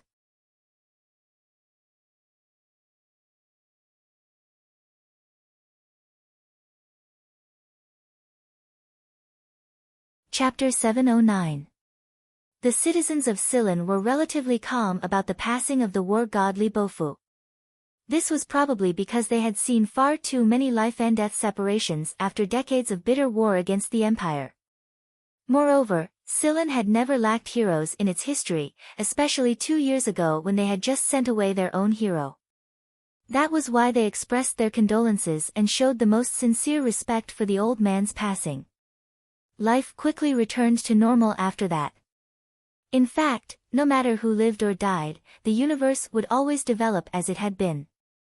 Even the people of the capital ring had to mainly focus on their work, study, or denounce the shameless monopolies on the internet. This was life. In the morning, Sulu held little Watermelon's hand and walked into the school. Under the awe-inspiring gazes of the teachers and students, he smiled and said goodbye. The little girl turned back and smiled sweetly, her black hair and fluffy plaid skirt dancing a waltz. Sulu did not leave. He found a few technical books on turbochargers in the school library and sat silently by the window behind the tall bookshelf. Using the bright sunlight outside the window, he carefully read the books, trying to grasp the old and slightly primitive mechanical principles as quickly as possible and how to match them with the cutting-edge quasi-quantum engine. The whole morning passed like this. When the bell rang, he looked at the sunlight outside the window, squinted his eyes and stretched lazily. He then walked to the bottom of the teaching building and took little Watermelon from the young female teacher. He was a little embarrassed to ignore the young female teacher's admiring and shy eyes. He lowered his head and led the little girl through the sea of people in the school and found a very inconspicuous red oil restaurant to pass the time. Then in the afternoon, Sulu threw himself behind the tall bookshelf in the library like a soft cotton pillow. Because the angle of sunlight had changed, he chose a window facing west and continued to read in silence. Occasionally, he would pick up the military water bottle and drink a few mouthfuls of water. When the bell rang again, he went to the bottom of the teaching building and experienced the shy and admiring eyes of the young female teacher again. Although this female teacher and many other young female teachers in the school had been looking at him like this for a few months, he was still embarrassed. So, he lowered his stubborn head that he usually found difficult to lower. He held the little girl's hand and broke through the sea of people in the school as if he was escaping.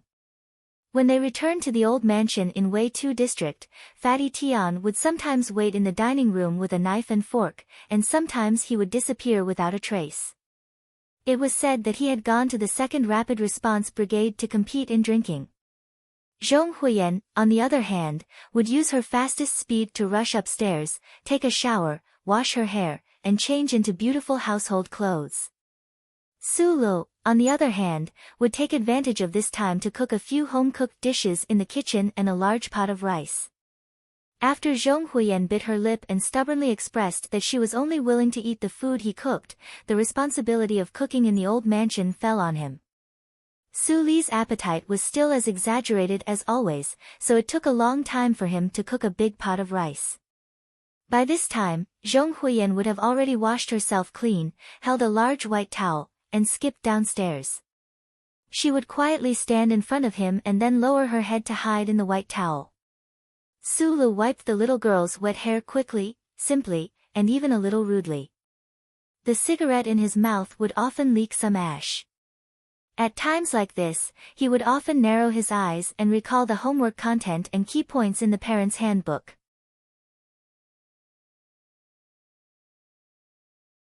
He would think about where to start the tutoring after dinner, and whether he should not go too deep into it. It seemed a little too early for a 6th-grade student to come into contact with theoretical physics. School, waiting, lunch, waiting, dinner, tutoring, storytelling, and waiting for the little girl to fall asleep. This was Su Li's daily routine in the Westwoods Sunset State. After being banished from the capital ring, the Federation government did not arrange any specific work for him. Naturally, the negotiations with the Empire's underground resistance were handled by professional negotiators. The military equipment test project in the Armaments Assembly Base was also handled by the Ministry of Defense and the Shell Motor Company's technical department.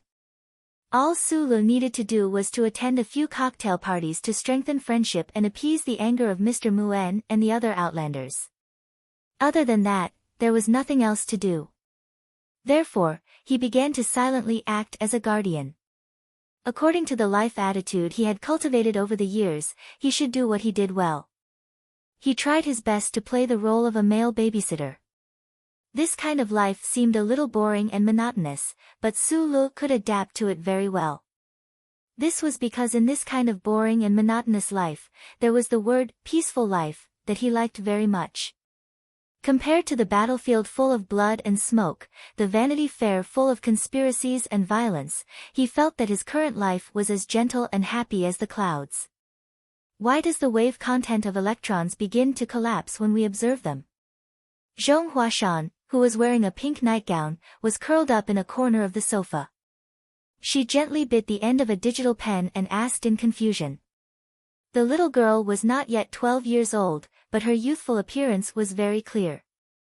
The pair of bare feet that were exposed outside the nightgown were even more adorable.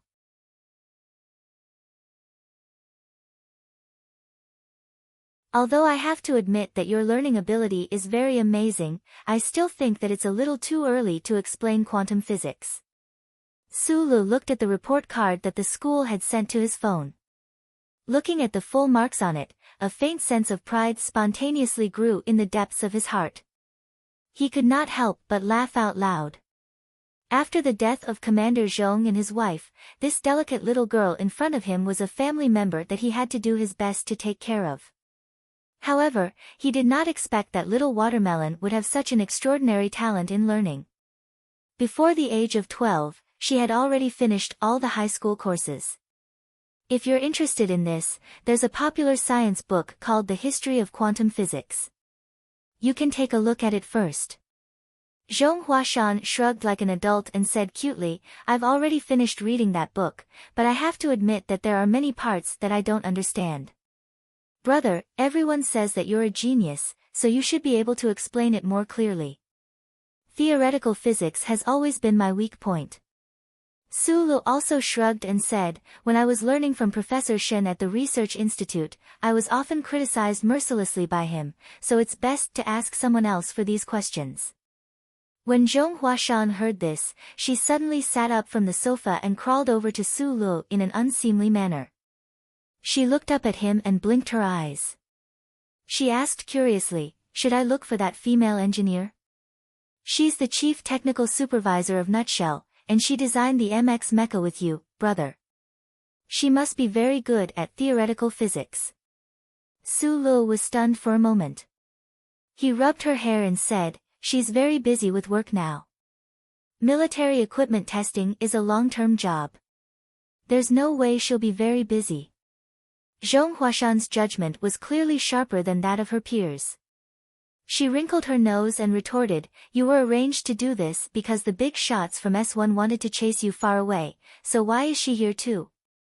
A military equipment testing doesn't need two technical geniuses like you to be present at the same time, right?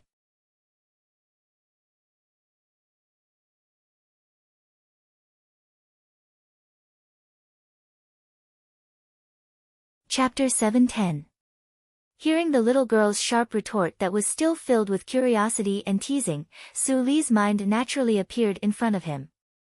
The girl was naturally a simpleton with a broad mind, but in fact, the pair of eyes behind the lenses were filled with the brilliance of the Federation's intelligence. Speaking of which, brother, among all your girlfriends, I like her the most. Zhong Huiyan opened her big, bright, innocent eyes and maintained the cute posture of a kitten. She held her face with both hands and stared at Su Li's face close at hand. She said, she is very beautiful, speaks very simply, never puts on makeup, and her skin is very good. The most important thing is that she has a high IQ, which is a good match for you. The most important thing is that she has big breasts, which you will definitely like very much. Su Lu was still young, but at this moment, he could not help but feel embarrassed. He waved his hand and said angrily, first, I don't have that many girlfriends. To be precise, I don't have a girlfriend. Second, it seems that I don't need you to evaluate and choose what kind of woman I want to find. A list of explanations. What a typical male student of engineering. Zhong Huiyan sighed helplessly and then seriously retorted, first, if they are not your girlfriends, why don't they get married? If you don't have a girlfriend, then what is Jian Shuier? Second, you are now my guardian. If you want to find a wife, of course it has something to do with me. Otherwise, what if you find me a vicious stepmother? In the future, if she wants to have children with you, she will definitely not like me. Then let's start from the beginning. Sulu rubbed his hair in pain and said, first, even if I find a wife, you can only call her sister-in-law, not stepmother. Second, even if Jian Shui'er is my girlfriend, she is not a vicious person. Third, if it is my fault that they don't get married, then what can you find to solve it? I am not even 12 years old, and you want me to solve the problems between you adults? Zhong Huiyan opened her eyes wide and screamed, what is love? How can I understand? She looked up and continued to explain innocently, I don't have any bad feelings towards Jian Shui'er. I just feel that she should be an idol on TV, just like the doll on my bed. How could I really marry her? What's wrong with that? Sulu asked, puzzled. She's a soldier now, not the superstar she used to be. She's a big star. Whether she makes a comeback or not, she's still a big star. Zhong Huashan frowned prettily and said, I can't imagine the life of the national idol girl in front of me. When I think of her pooping in the bathroom next door, I think of her trimming her nose hair in front of the mirror, or even picking her feet on the sofa we're sitting on. Oh, my God. The little girl slapped the sofa cushion with her right hand and sighed exaggeratedly, do you know what it means to have your idol disillusioned? In this kind of situation, how heavy of a blow will my young heart suffer? Sulu was speechless. He stared blankly at the beautiful little girl in front of him who had a pretentious and slightly exaggerated expression. He didn't know what was in her head. Only then did he notice that the little girl's posture was extremely indecent. Her smooth and delicate legs were exposed under the nightdress, and a piece of tender skin was exposed at the neckline of the nightdress. He naturally reached out and grabbed her struggling head, made her sit up straight, and lectured her in a deep voice, you're a big girl now. You have to be careful in the future. Otherwise, if you're seen by outsiders, you'll suffer a big loss. Zhong Huashan laughed a little embarrassedly and quickly buttoned her collar.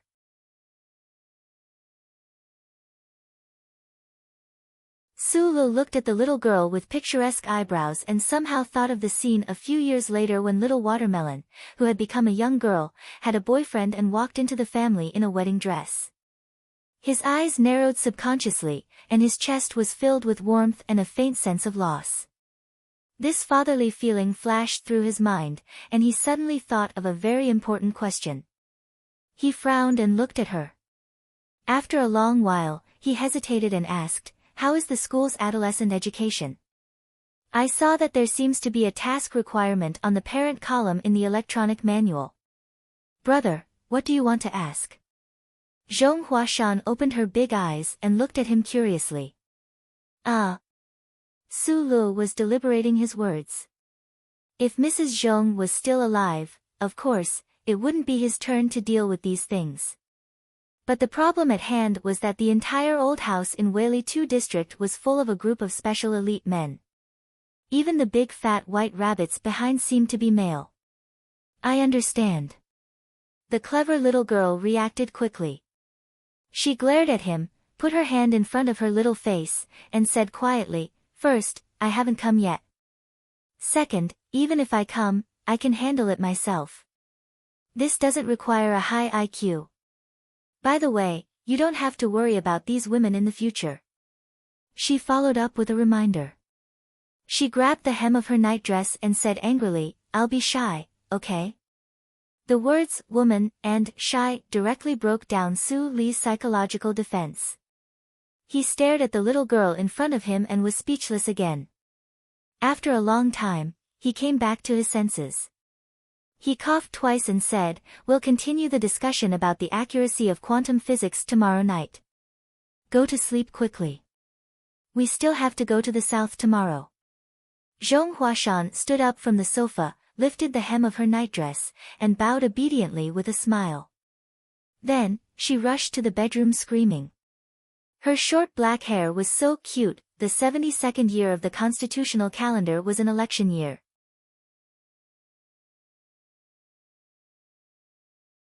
Before the presidential election in autumn, the first thing to take place was the election of members of parliament and governors at all levels. The West Woods district was no exception.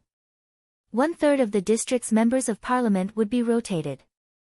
At present, the federation was peaceful and the whole society was united. In contrast, the West Woods district, which was still in civil strife and the strong infiltration of the federation, appeared to be in a storm. The election of members of parliament was very important. In order to consolidate or protect the traditional interests of the Zhong family in the West Woods political circle, the Zhong family had to make a strong statement. In the past few days, in addition to his daily studies, Su Lu often had to take Zhong Huashan to various places in the West Woods to support the candidates who were close to or loyal to the Zhong family. As the little princess of the Zhong family, this was the right and duty of Zhong Huashan. She and Su Lu appeared at those election rallies at the same time, which naturally caused waves of cheers and enthusiasm of countless people in the West Woods to vote. In addition to the election, the most important thing in the federation at present was the funeral. The little girl went upstairs to sleep. In the living room, Su Lu turned on the huge screen that covered the entire wall. Watching the live broadcast of the funeral on the television, his eyes gradually narrowed. It was late at night in the West Woods, but it was still early in the S1 Capital Special District. The snow on Charter Square had long been cleared, and only a little bit of ash and snow remained on the lawn. For some reason, the weather in the Capital Special District was still exceptionally cold even though it was already spring. Government officials in dark windbreakers, generals in dark green military uniforms, and people of the Federation in black formal wear slowly came from all directions of the city. Accompanied by the clear morning breeze, they had a sad and calm expression on their faces as they sent off the old man on his last journey. Su Lu narrowed his eyes as he watched the live broadcast of the funeral. Thinking that he should have been there, but had to stay here, he felt a little depressed. And when he saw the black coffin in the middle of Charter Square surrounded by tens of thousands of white flowers and the military flag covering the coffin, the depression became stronger and stronger, and it was difficult to get rid of for a long time. Li Pifu's last words were very clear. He wanted to be buried in Philadelphia, and he wanted to be buried in the back mountain of Philadelphia instead of the lakeside because he had occupied the beautiful scenery for many years. Since he was dead, he could not let the tomb and the memorial hall continue to occupy it, and it could not be occupied forever. But the funeral had to be held in the Capital Special District, which meant that the body of the old man in the coffin had to bear 2 long trips, which was why Su Lu was so comfortable. And the slow-moving camera, it was all black and white. Hundreds of thousands of people stood in silence in Charter Square, listening to President Pabre read the eulogy in a low voice. In the mournful music of Xiaomu, pigeons flew by. These pigeons were not the pigeons in Charter Square that were too fat to fly because they were fed by tourists, but they came from the Far East, so they flew very fast and firmly. The Federation government, from the president to the vice president, from the minister to the governor, were all present at the funeral. The military, from the commanders of the major military regions to the chiefs of the field armies, were all present, and the veterans wearing military uniforms without epaulets cried the hardest.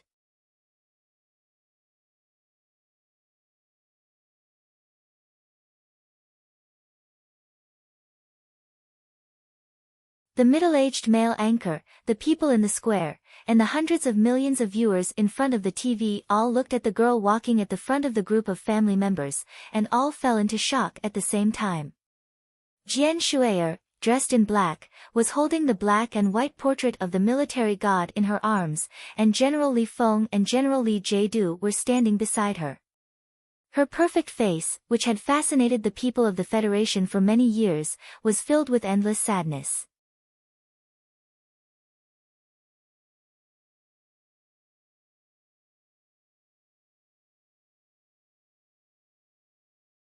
Chapter 711.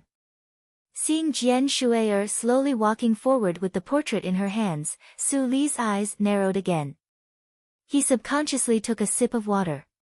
The Federation never knew the true family background of this national idol who was once popular throughout the universe, nor did they know why the UNICEF had to fight such a lawsuit with Department 23. Today, she finally revealed her identity at the funeral, but no one could guess the most secretive part of her identity. It was believed that after the funeral, the image of Jian Shui'er in black holding the portrait of the war god would immediately spread throughout the universe.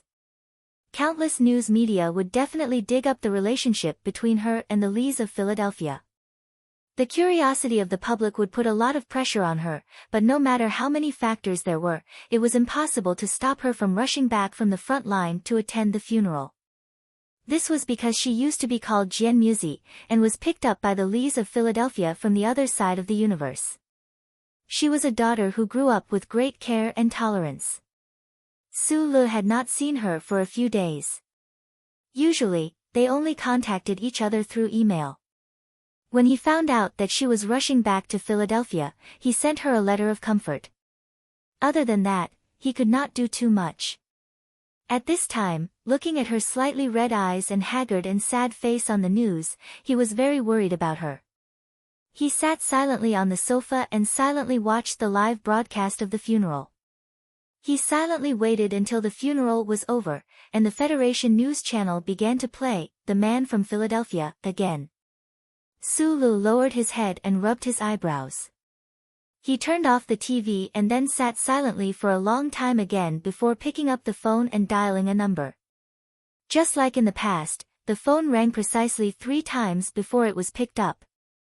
Then, Shang Qiu's calm voice sounded. There was a trace of warmth but no surprise in it. "What's the matter? Is the test over?" Su Lu asked. "Yes, it's not difficult to set up the electromagnetic beam cluster array. You know, the key is the matching formula between the reference positioning and the curvature of the Earth's crust. The old people at the 7th Institute of the Academy of Science have been working on it for half their lives, but they still haven't figured it out." Su Lu seemed to be able to see Shang Qiu shrugging indifferently on the other end of the phone. Her plump breasts were trembling, cute and charming. He scratched his head and said, "This research is already difficult, not to mention that it has to be suitable for military use. That's why I didn't blame him. If I had been able to understand mathematics better when I was at Kyoto University, or if I had had more time, I would have done it myself." Shang Qiu said, "I heard that you've been quite free recently. Are you interested in helping out? Don't forget that there's still a spot for you in the Nutshell Engineering Department." "Forget it." Su Lu only realized that his rejection was a little stiff after he said it out loud. Worried that the other party might have other sensitive thoughts, he quickly explained, "You know that I'm very stupid when it comes to theory, especially when compared to you." Obviously, the genius female engineer on the other end of the phone had zero sensitivity to these things. She said calmly, "I'll do the calculations, and you do the model." After thinking about it, Su Lu said, "Okay, when you come back, let's meet and talk." "I'm already back," Shang Qiu said.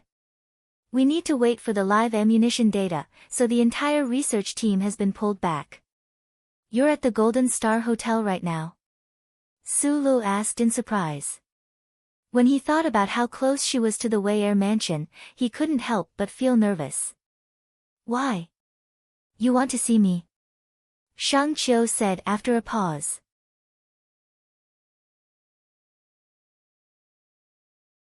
She began to tease him a little clumsily like she did many years ago in the nightclub next to Kyoto University. It was just that young people often didn't understand that teasing would only make them feel embarrassed. I do have some things that I want to tell you in person." Jian Shui'er's haggard and sorrowful face appeared in Su Li's mind. Although it wasn't a weeping beauty, it was particularly pitiful. Then, holding the hot phone in his hand, he realized that there were many things that he should say, but he didn't know how to say them. Or perhaps, if he dug into the deepest part of a man's heart, he didn't want to say them at all. From his tone, Shang Qiu vaguely understood something. After a moment of silence, she said, "There's no need to be too artistic between us, and you don't have to feel too pressured because I ran away from the wedding." Su Lu grunted through his nose. Shang Qiu's next words came quickly and directly, which was very in line with her personality. "But I really think that you are the best choice for my husband. I like you. Do you like me?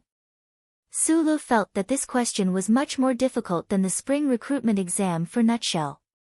Like a fool, he stared at the dark screen that had turned off long ago. After thinking for a long time, he directly answered the question, which was also very in line with his personality. I like you. That's a very good thing. Shang Qiu said calmly on the other end of the phone, then the question now is, what do you do if you like a lot of people? From a biological point of view, male animals will spray their semen all over the universe when they are in heat, and male men are in heat all year round. But the problem is that things like love and marriage are not as simple as being in heat. I understand, so I don't know what to do. Sulu scratched his hair that hadn't been washed for 3 days and felt his scalp itch. Am I very shameless?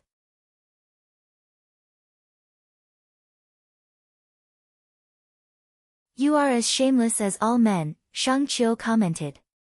The two ends of the phone were silent for a long time, so long that even the air felt very awkward.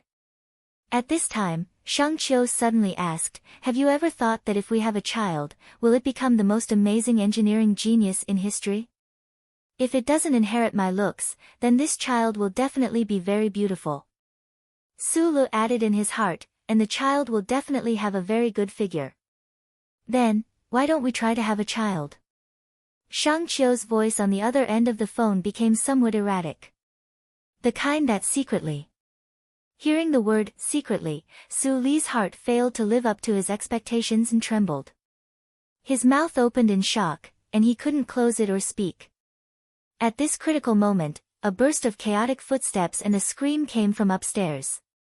Zhong Huiyan rushed to the side of the stairs and forced herself to suppress the desire to scream. She lifted the hem of her nightdress and took a deep breath.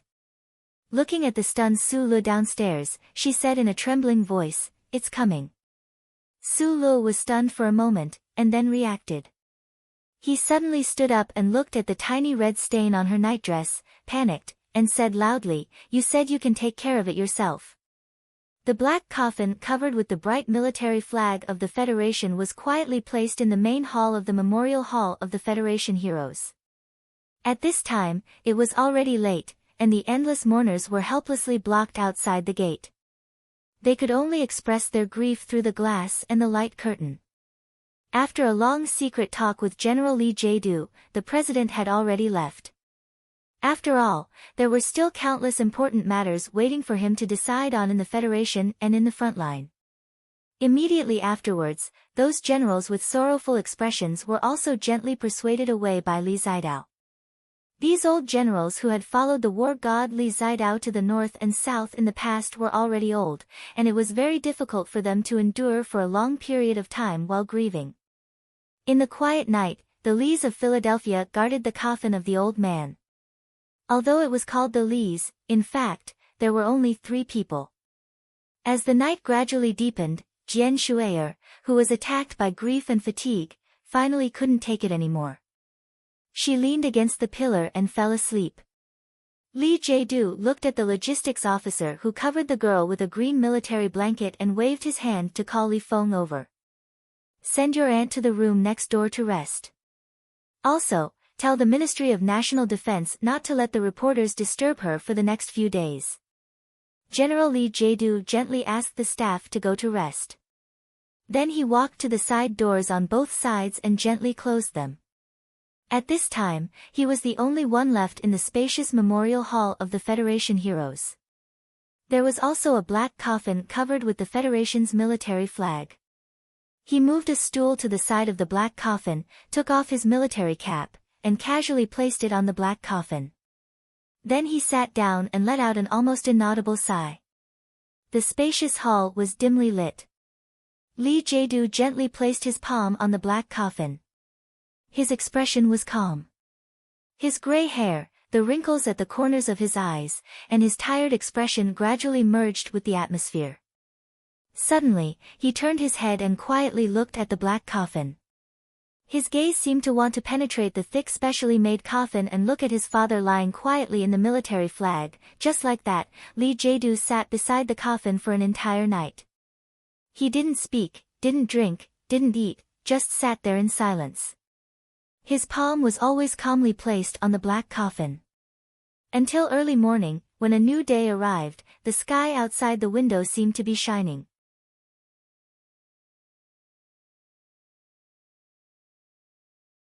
Lee Jae-doo's hair seemed to be whiter, and the wrinkles at the corners of his eyes seemed to be deeper.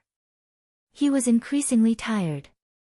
Then he calmly said to the black coffin, "Father, before you fell ill, there are some things I didn't have time to tell you. Today, I want to tell you. No matter how great a person is, there will come a day when he will rot. Take you for example. Perhaps in just one night, your body has already decayed. The only thing that can make the Federation, make your spirit immortal forever, is the system, the brand new system that has undergone change. Yes, the people in this part of the universe are afraid of change. The people who have been fooled don't know the necessity of change. Those vultures who have attached themselves to the rotting corpses of the people for 10,000 years hate change. They who control the parliament will never allow this kind of change to happen. Fortunately, the enemies in the universe have given us an extremely good reason, and you have given the strong and brave army an unprecedented position in the Federation, receiving the love and respect of the people. The current Federation has the best opportunity, and it may also be the last opportunity." He stood up and carefully put on his military cap. Facing his father in the coffin, he adjusted his military appearance for the last time. Calmly and full of determination, he said, "Father, I intend to do this. You will definitely be proud of me." After giving the military salute, Lee Jae-doo turned and left. Monotonous footsteps echoed in the dark hall of the Memorial Hall of Heroes.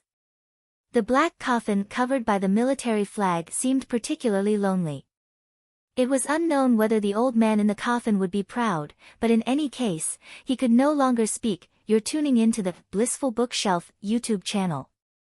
We're so grateful for your support, and don't forget to subscribe to join us on this incredible journey through captivating stories. Your generosity through donations truly makes a world of difference, as it's the primary source of revenue that allows me to expand and enhance this channel for you.